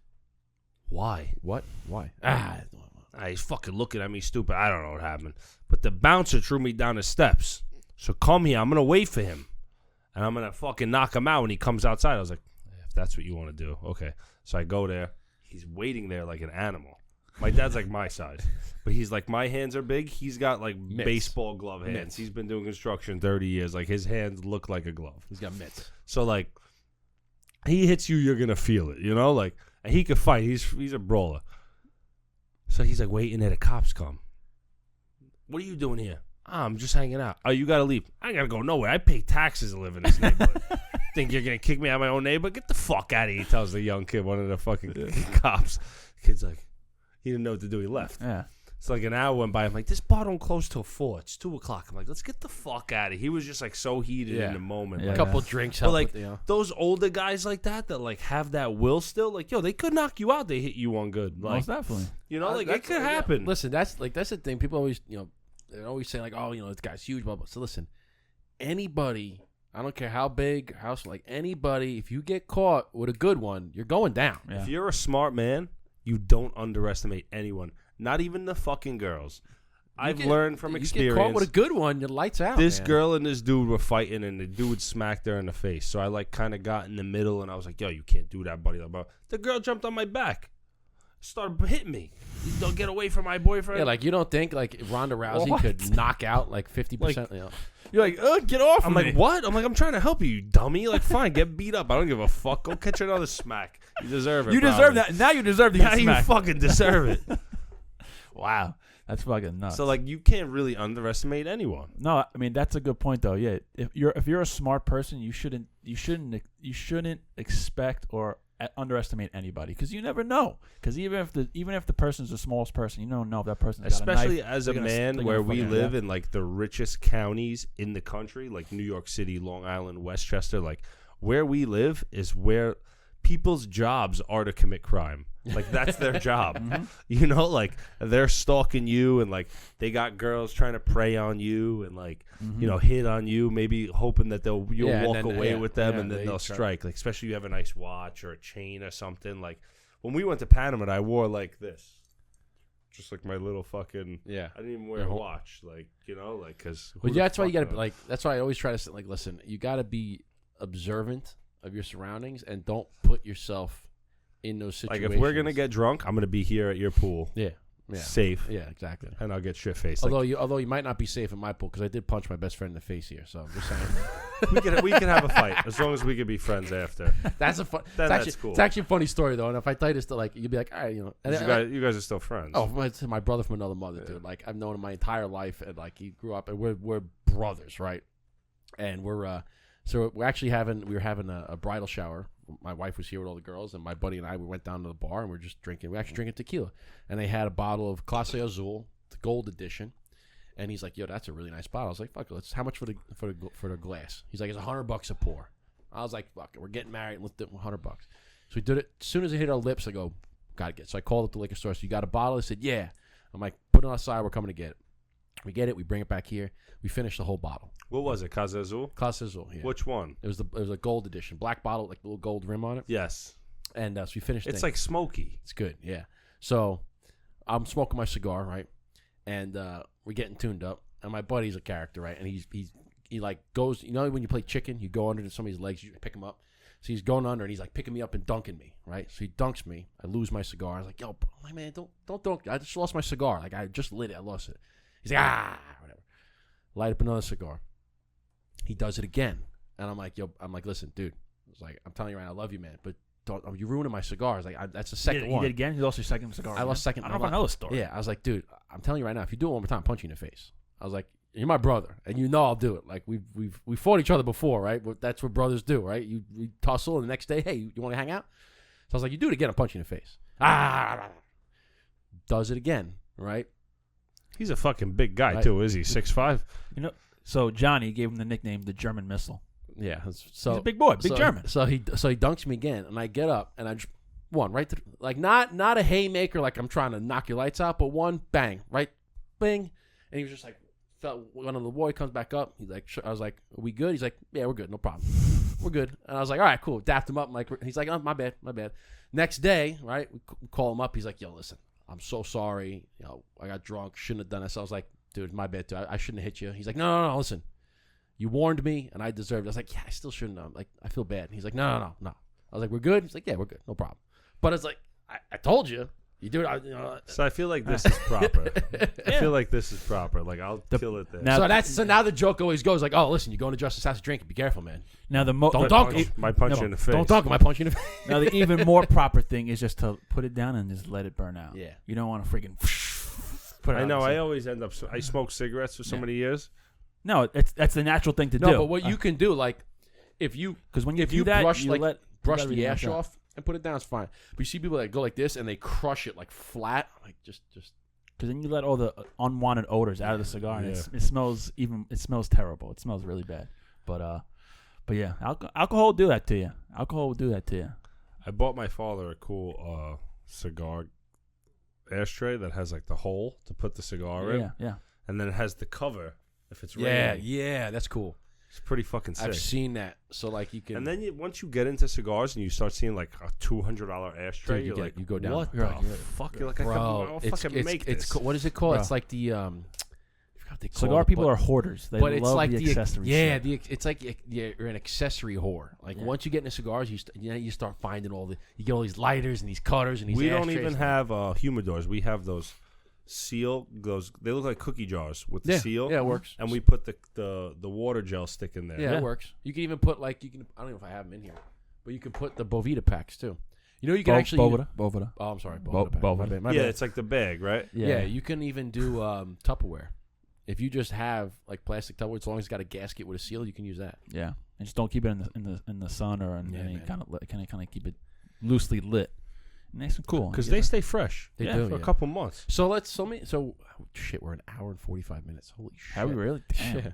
Fucking flying. I told you, it just flies. But so let's talk about This is one of the only times I haven't looked at the clock, actually. I know. It's fucking 6:30 already. But it's good that we start early, right? And get here on time, we start early, and we can talk for a while. Like people show up late. Oh, all the time. I mean, we get people. It's not usually their fault. It's obviously because of traffic. But people come from Pennsylvania, Brooklyn, Staten Island, Jersey. But listen, it's a little bit their fault because like you don't look like You gotta anywhere I'm prepare. going. If I have to be somewhere, I look. How long is it going I to looked take it up me? last night, and I looked it up today. Like, because people don't understand with the GPS app, you could type in the time. That's what I do. Tell you. Yeah, I got a story for you. So estimate, and then I give myself another like 15, 20 minutes on top. I left at 2:45 just to make sure. And I was perfect. I seen you outside. I wanted. Yeah, to be here early. I waved at you. I don't know if you saw me because of the I couldn't see through the window with the rain, but I figured you want to call us. We had someone come from Westchester, and they were coming on the day of, and they left at 4:00, and he calls me, and he's like, "Yo, so it's gonna take me 2.5 hours to get here." I'm like, "What?" I'm like, "What time did you leave?" He's like, "I just left." I'm like,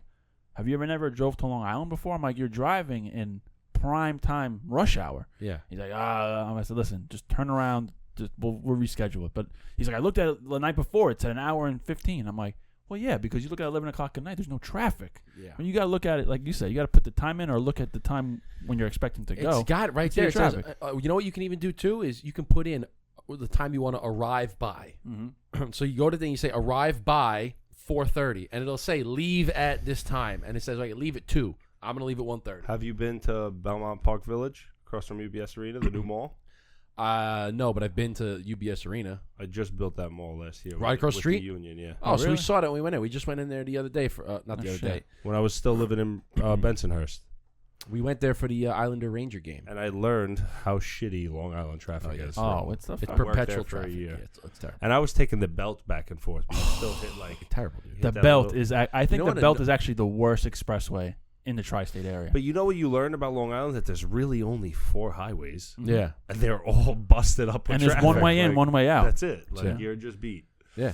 And all like it's our fault because we like America is huge and beautiful, but we choose to live in the most populated areas. You're right. Why do you think I want to go up to the You mountains? know, man? like it's true. I get to fucking go up there somewhere. When you read that, like that, you could fit everybody in the world in like this small area of lower New York, like smaller than Manhattan. Every person next to each other will fit 8 billion people.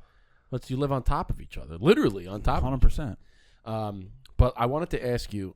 So let's get into. I mean, being that this is a cigar, show, let's get into cigars, man. So how long have you been smoking? How'd you get into cigars? Like, are you a newer cigar smoker? Did this like your father introduce you to cigars or something? I always smoked cigarettes, and then my brother-in-law put me on to cigars because he's a big cigar aficionado. Yeah, you were saying that. Like he, How long ago was that?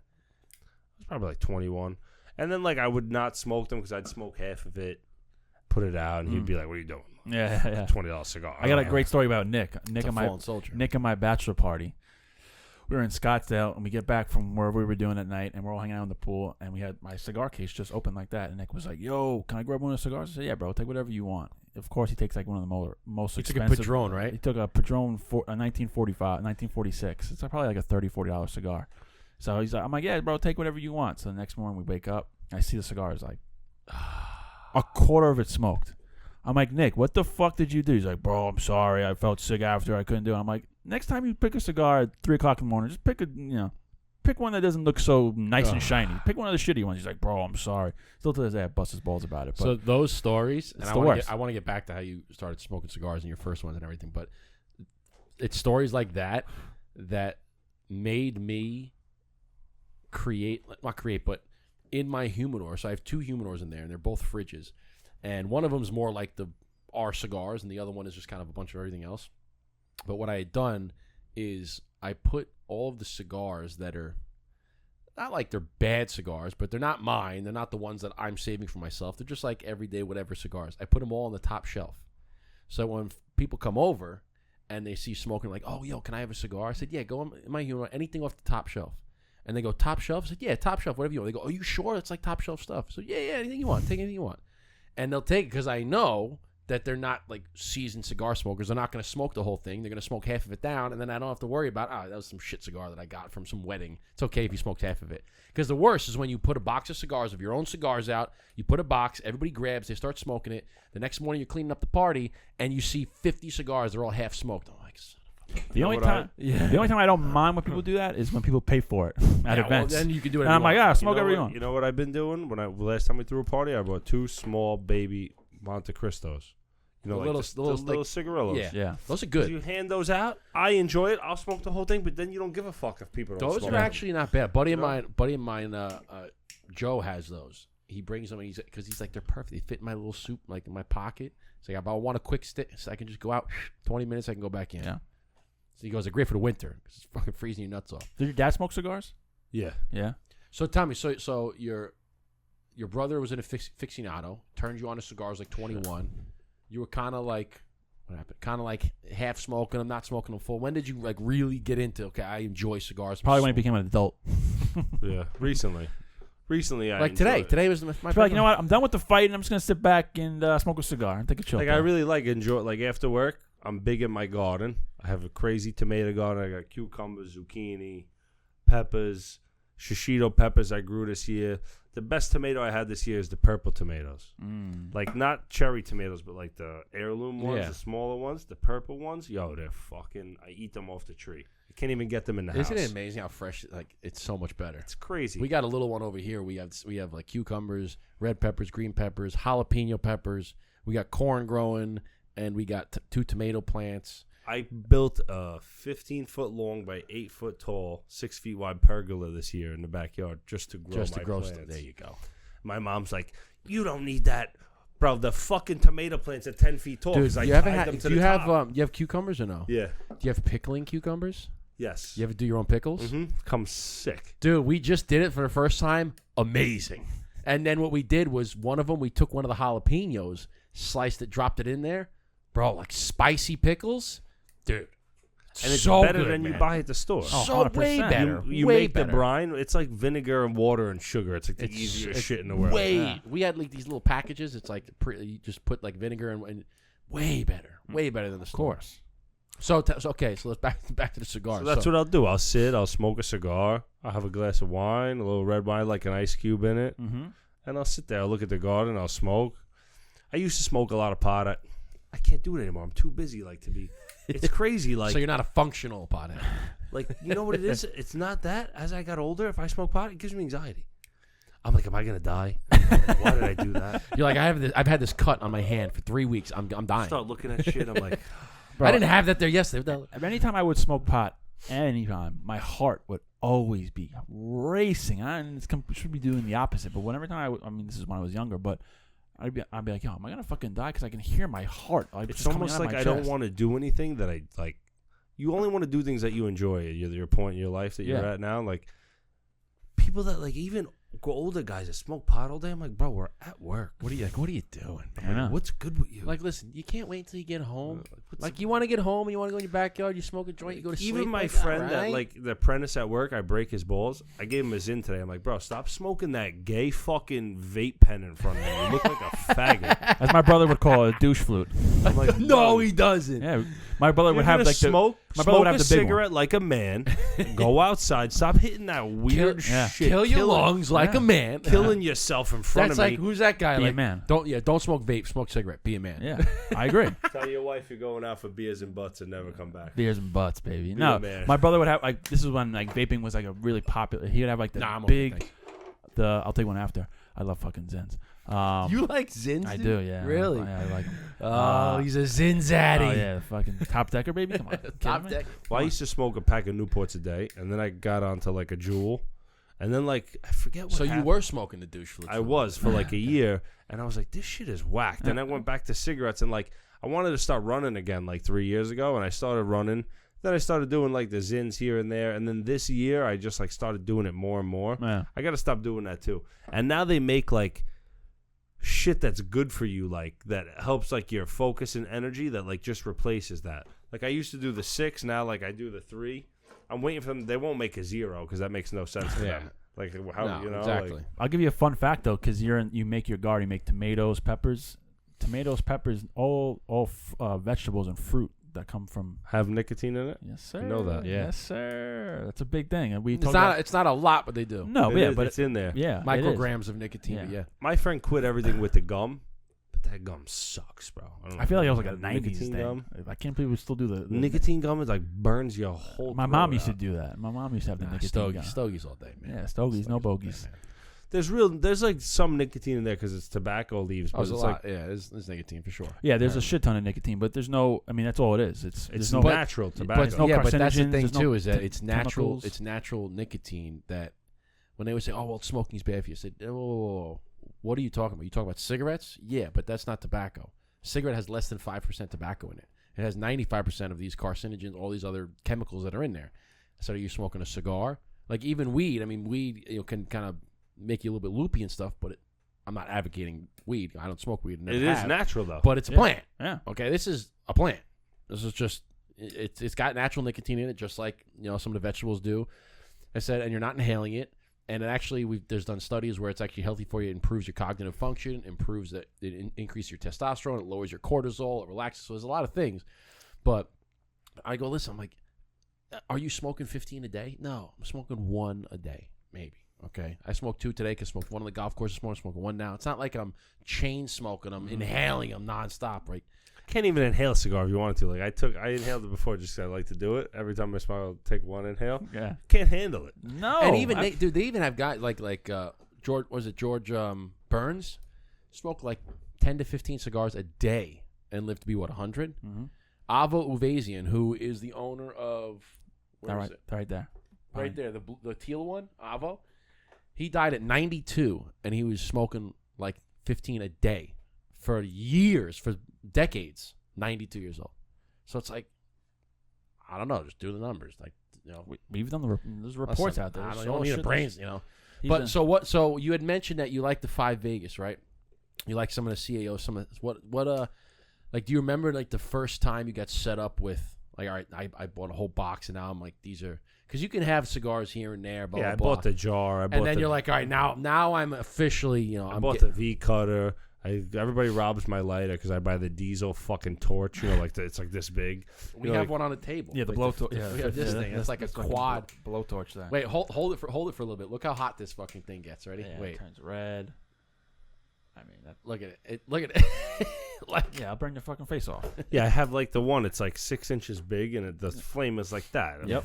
He has a blowtorch he uses on the golf course. Yeah, I have it in my golf bag because if it's windy out, I need something. You need it. Yeah, you need something to penetrate. So how the often wind. do you smoke now? You smoking like once a day or? 3-4 times a week. Yeah. There you So go. that's So you're a cigar. I enjoy it. Yeah, you're a cigar smoker. You're It's like an enjoyment It's thing. a great thing, especially after a long day. You work 6 to 2 with your hands all day long. Yeah. You come home, you're like Yesterday, I got out of work. Nice. I had to go to my client's house. I had another appointment. Then I had another guy I had to deal with. I had to go back to the job I didn't get home till like 7. And then like my girl's there, my aunt, and like my best friend's fiance is there because they're both in each other's bridal parties. My girl and her became best friends. And I'm like, I do not want to talk to any of these women. So I went in the backyard. Stogie. I lit a cigar. Stogie, man. And then my dad's being annoying. Well, when are you going to write those estimates? I'm like, when are you going to fucking do something? I'm like, would you leave me the fuck alone? Get out of here, too.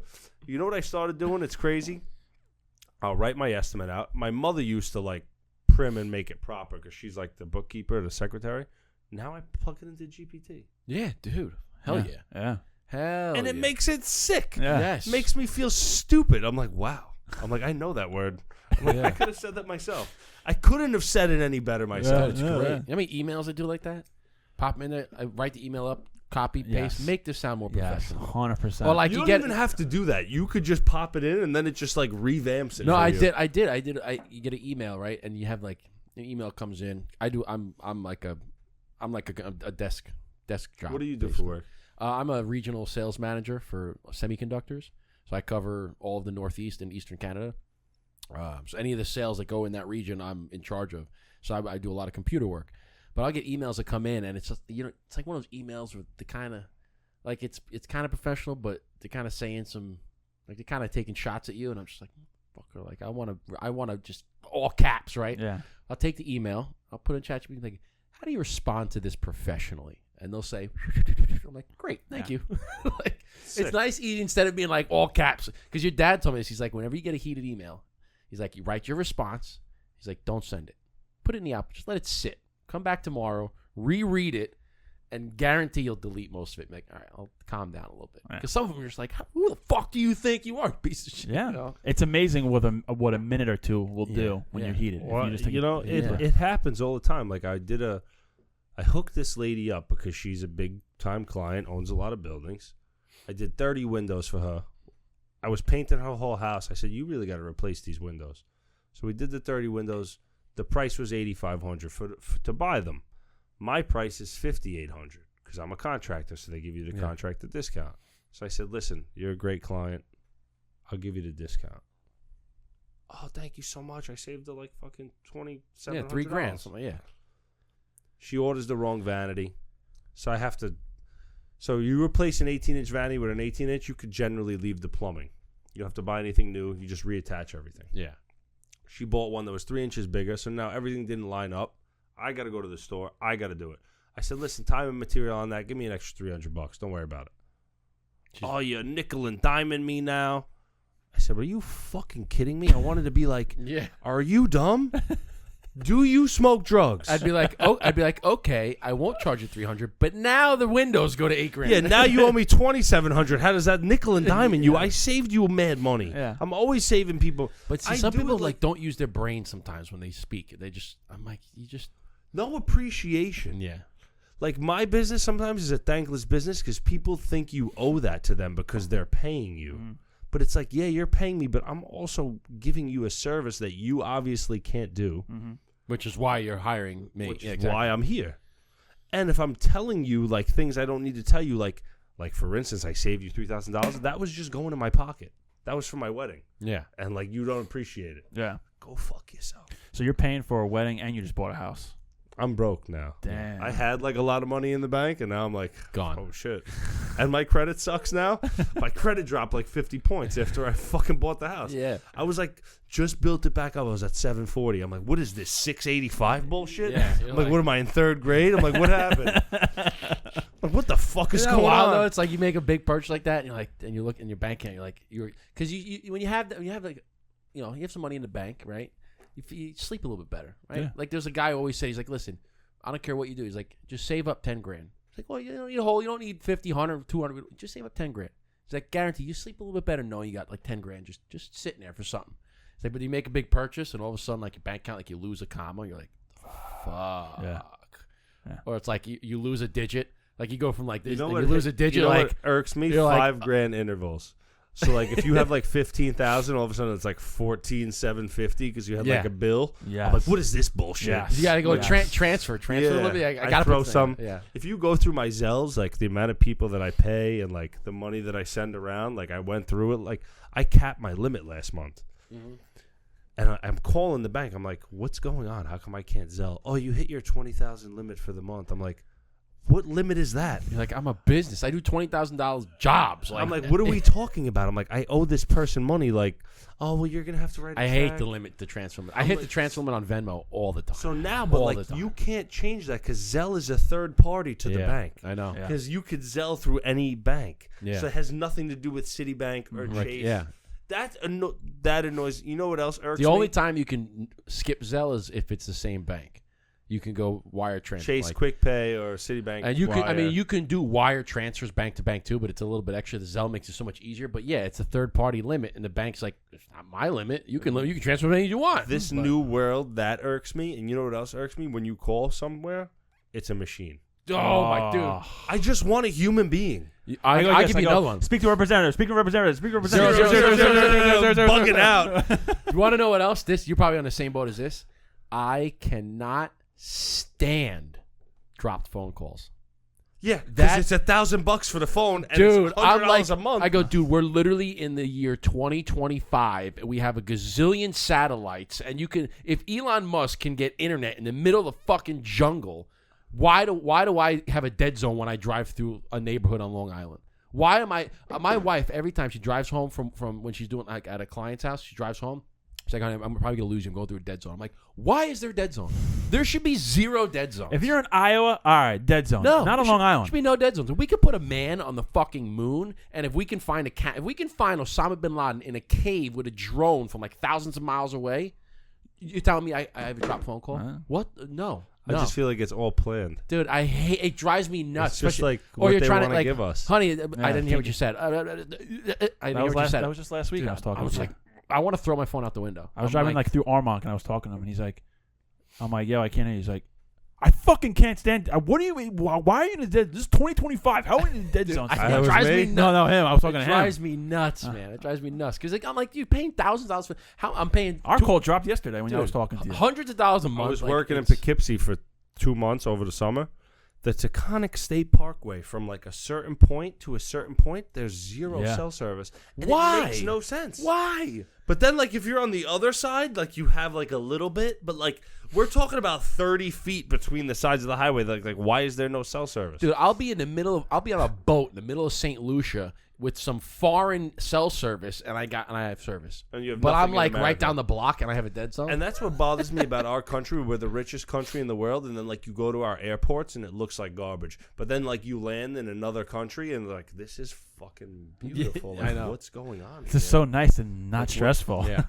Like, obviously, granted, cities are dirty. Like New York City, Rome, it's all the same shit. You get like the streets look like shit. It's just a big city. There's nothing you could do about it. But like these other countries, like really like make us look bad. Mm-hmm. Dude, like we land even in our own country. Like I landed in Montana, and it's not like a gigantic airport like Hong Kong or JFK. It's a relatively smaller airport, but I landed. Fucking like beautiful wood beams, exposed beams. There's a gigantic fire pit with glass. People are sitting around it. I go, this is an airport? Like, this is beautiful. Why is this not everywhere? And then you go to LaGuardia. And I And go to there's like LaGuardia, the guy and like it's sleeping there. And then, you know, it's funny. Forget Every it, time bro. you land and then you come out to the street, you hear, fuck you. I'm like, yeah. I go, welcome to New York. Oh, you got the park, the like the TSA people. Can't park here. You got to keep moving. Got to keep moving. Got to keep moving. Dude. Got to keep moving. So Get out. Whenever, I'm like, come dude, on. so my wife cannot stand when I do this. Like when we're waiting for someone, picking somebody at the airport, picking up her parents. I'm driving. She's in the passenger seat, and I'll go up, and they'll be like, "Yeah, we're on our way. We're getting our bags. We're walking out." I'll pull right up to the front, and I'll park it right where everybody else is parking, Mm-hmm. and the guys are coming on. He's banging on the window like, "You can't park here. You got to move." Banging on the window, right? And he's right here in my face, and I'm just like, I'll just be like this, and be like, and he's like, "You can't park right here, banging on the window." And I'm just like completely. I'm like. They because move on. They I was move like, on. yeah. They move and my on. wife is sitting. She's like, please just do something. Just do something. Please move. Please move. Just do something. I'm like, no. It's like, because he's not moving. He's not moving. He's not moving. Why do I got to move? Huh. And nobody else is moving. I was like, I'm not moving. Your parents can be out in 4 seconds. I'm not moving. No. Move makes on. no Go to somebody sense else. anyway. What are you going to do? Call the cops? By the time they get here, I'm going to be gone. Like, Yeah, that's ridiculous. you got to call the cops on But me. You got to now call the they cops on are everybody else. renovating Like, JFK. I know they did a lot of renovations in LaGuardia. It looks better. But when I just got back from Panama, you'd be surprised. Like, you're in those airports, you go through security. It's like a light security. And then before you get on the plane, there's more security. There's another thing for your bags and another search.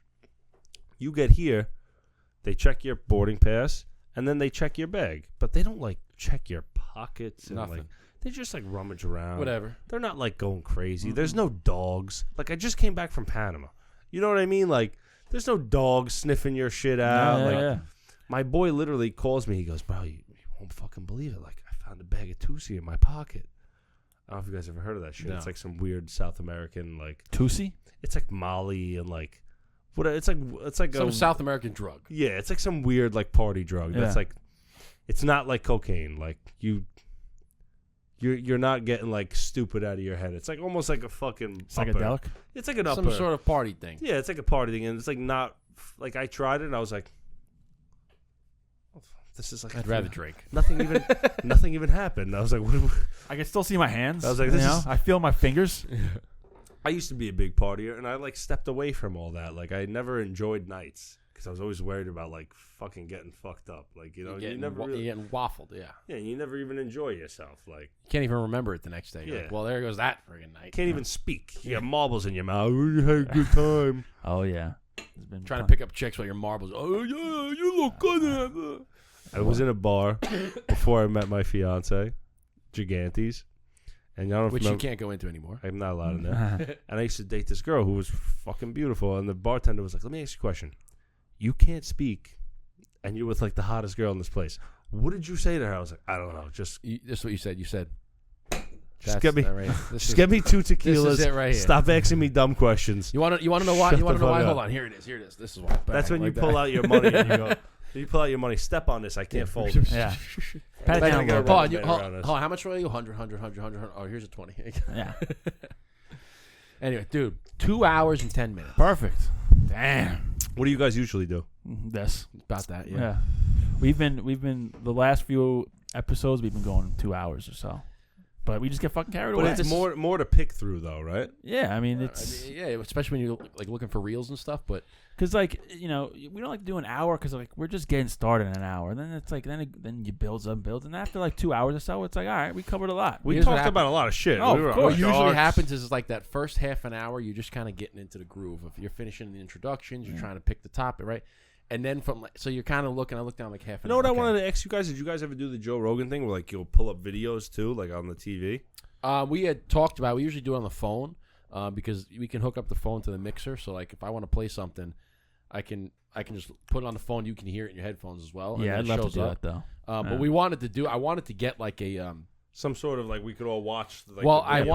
wanted to put a TV. Like you ever see those ceiling mounts where like it goes up on it, but you could pull it down like this. Well, I'm here now. Yeah, and we could do it. But we can get have it done. like I have a small TV in the garage. We I was could going do to it mount now. it to the ceiling and then just put it It's down like a vertical arm mount. It yeah, pulls and then you down. just pull it down, and we'll have the TV right here. And like, yo, I want to show you something. We can all look up. But over here, everybody's got a turn. But Yeah, it's no good there. um, Even in like the problem is you have the cool boxes there, and you need the Yeah. lights here. That's really like the spot. Like yeah, we just put it up on the ceiling and just bring it down, and then you can cast it if you have like a smart TV. Just Apple share it, whatever. that's what I do. I don't even have Yeah. a fucking stereo anymore. I have No. YouTube on my phone. Like Yeah. I connect to the TV. That's all you need. I'm never even like I've been watching the same movie for 3 nights. Fell asleep every time. I started watching Black Mass, that fucking Johnny Depp Oh, movie. yeah. You never seen it? We actually, speaking of Johnny Depp, we just watched Blow the other day. You see Blow? Oh yeah. That's a great movie, Yeah, dude. it's I like when they're all sitting around. What are He you goes, talking about, George? Of course we are brothers. Love that guy. he goes, "Want to do a bump?" He goes, "Let's all do it." No, fuck it. Let's all do it. He's like, and then at the end, he's like, I can't feel my face. Like, I could touch it. Those guys really were like the guys that integrated coke from. They were Pablo Escobar's like American man. Yeah. They call him El Americano. That was him. They ever seen American Made with Tom Cruise? That's like the same time period. No, I haven't. It's about when the fly, CIA was having like people do shit for them and letting them fly under the radar and like do whatever they wanted when like they were trying to get Something like Nicaragua. They were like giving. There was a the war Cold going War, on in Nicaragua. like, that Yeah. type of time. You ever see American Gangster with Yeah, of That's a course. fucking good one. Denzel? Yeah. That's Frank. That's a good one. Yeah. That's what he's like. You block that's alpaca. You block that. Block shit. that Yeah. shit. Anyway, He's high all the you know time. something, you go through. You go. What is his name? Huey. Huey's like, everybody. You talk to Huey. You talk to me. Okay. Take your sunglasses off, man. He really did get caught because of that fucking coat. Yeah. In 100 real life. Yes, 100%. Good movie. I love those. Those are good movies. I like those. They don't make them like they do. So anymore. Black Mass, I was researching about it. Whitey Bulger, the movie The Departed was based on him, Mm-hmm. and I didn't know that I didn't because it was all different names. Yeah. You want to hear a fun fact I about didn't know about Departed? that either. So Departed, in the movie Departed, every person that dies, every person that gets whacked, somewhere in the movie, there's an X over them. So like, before I think somebody I- gets I whacked, think I heard that. half an hour prior to that, they might walk past like a building and there'll be like 2 beams, and they walk behind the beams and it forms an X over the guy, and that's like a foreshadowing that guy's gonna get whacked in the. So many people die at the end. Oh, it's So such a good movie. I saw it. I'm like, holy shit! I love those little Easter eggs like that. I like how he Those are cool. fucks Matt Damon's fiance though. Such a Yeah. good movie. It's such a good. It's Such like a nice a- little. I got this Yeah. fucking rat. This fucking. I know, it's No, maybe. the best scene is when he goes, "I'm gonna have my associate search you." He goes, "For what?" "Contra fucking band. Take their shoes off." So then he's looking at him. He goes, "I knew your father." He goes, "Yeah." Well, they're talking. He goes, "This guy could have been anything." He goes, "What are you saying? He's nothing?" "I'm saying he worked at the airport." Shut the fuck up. Yo, Jack Nicholson really was a dope actor. Oh though. yeah, he killed it. Maybe not. I mean, go fuck yourself. Go fuck yourself. Yeah, that's a great one. Nah, my favorite scene, one of the favorite scenes of that movie, when he goes, you 1 in a million, Arnold. He goes, 10. 10 million. 10 million. There's a lot of there's a lot of good lines in that fucking movie. All right, Eric. 2 hours 15 minutes. What do you think? Blaise, we're gonna give you the red carpet, We brother. gotta send it off. You're man, gonna plug 'cause I'm away. Hungry. You can tell people where to find you on socials, what to do to get you in contact with Blaise Construction. Just kind of aimlessly plug away, and Let the people know. yeah, the two people. My know. Instagram is actually sad because it's personal still. It's on the Just Blaise, but I always post my contracting stories on there. Mhm. But you could always contact Eric if you ever need anything, and you could always contact me if you need cigars as well, and I'll get you cigars through Eric too. Gotcha. But if you ever need any work, you can call Eric. I could get you done. I'm licensed and insured Westchester, New York City, all over New York State actually, 5 boroughs. I go upstate too. You can contact For the right Eric. price. You come Contact out. You me can come through out here. Instagram. I come out to Long Island, Okay. especially if you needed something. Yeah, we might. I've been waiting for our freaking screen doors to come for weeks now. We got to build. We got to do the. I'll talk about it later. Our front doors, the frame's a little wonky, so we have to rebuild it. And I'm waiting for it for like 3 weeks. Oh, you got a storm door. I want to get a storm door, but the frame it doesn't line up with the frame. You got to bump the frame out a little bit because the handles they're not gonna. And I do free estimates as well. Blaise I'll show you, Construction. yeah, I'll show you what I'm talking about, but it's fucking annoying. It was a pleasure to be on the podcast, bro. Yeah, I bro. enjoyed it. It was Well, definitely fun. I'm awesome, glad you came on. Now we gotta go 100%. eat. Yeah, Chicken let's go soup, eat. man. Hell yeah. Well, Blaise, appreciate you coming on, brother. Coming from Westchester, being on the pod for the last 2 hours or so, and just chopping Felt it like up. 20 minutes. Tell it you, did. man. It blazes by. You know It what does I'm saying? blaze by. I got a little bit of tequila left. I just want to say, yeah, hold on. We gotta. yeah, we give gotta, it a little. How you doing? Little. we gotta give a little. Well, we had a fat glass each. Oh, we had a fat glass. We did, but we gotta have a little something. You can't cheers with empty glasses. We like to say cheers, chin chin, and salute. Thank you, my friend.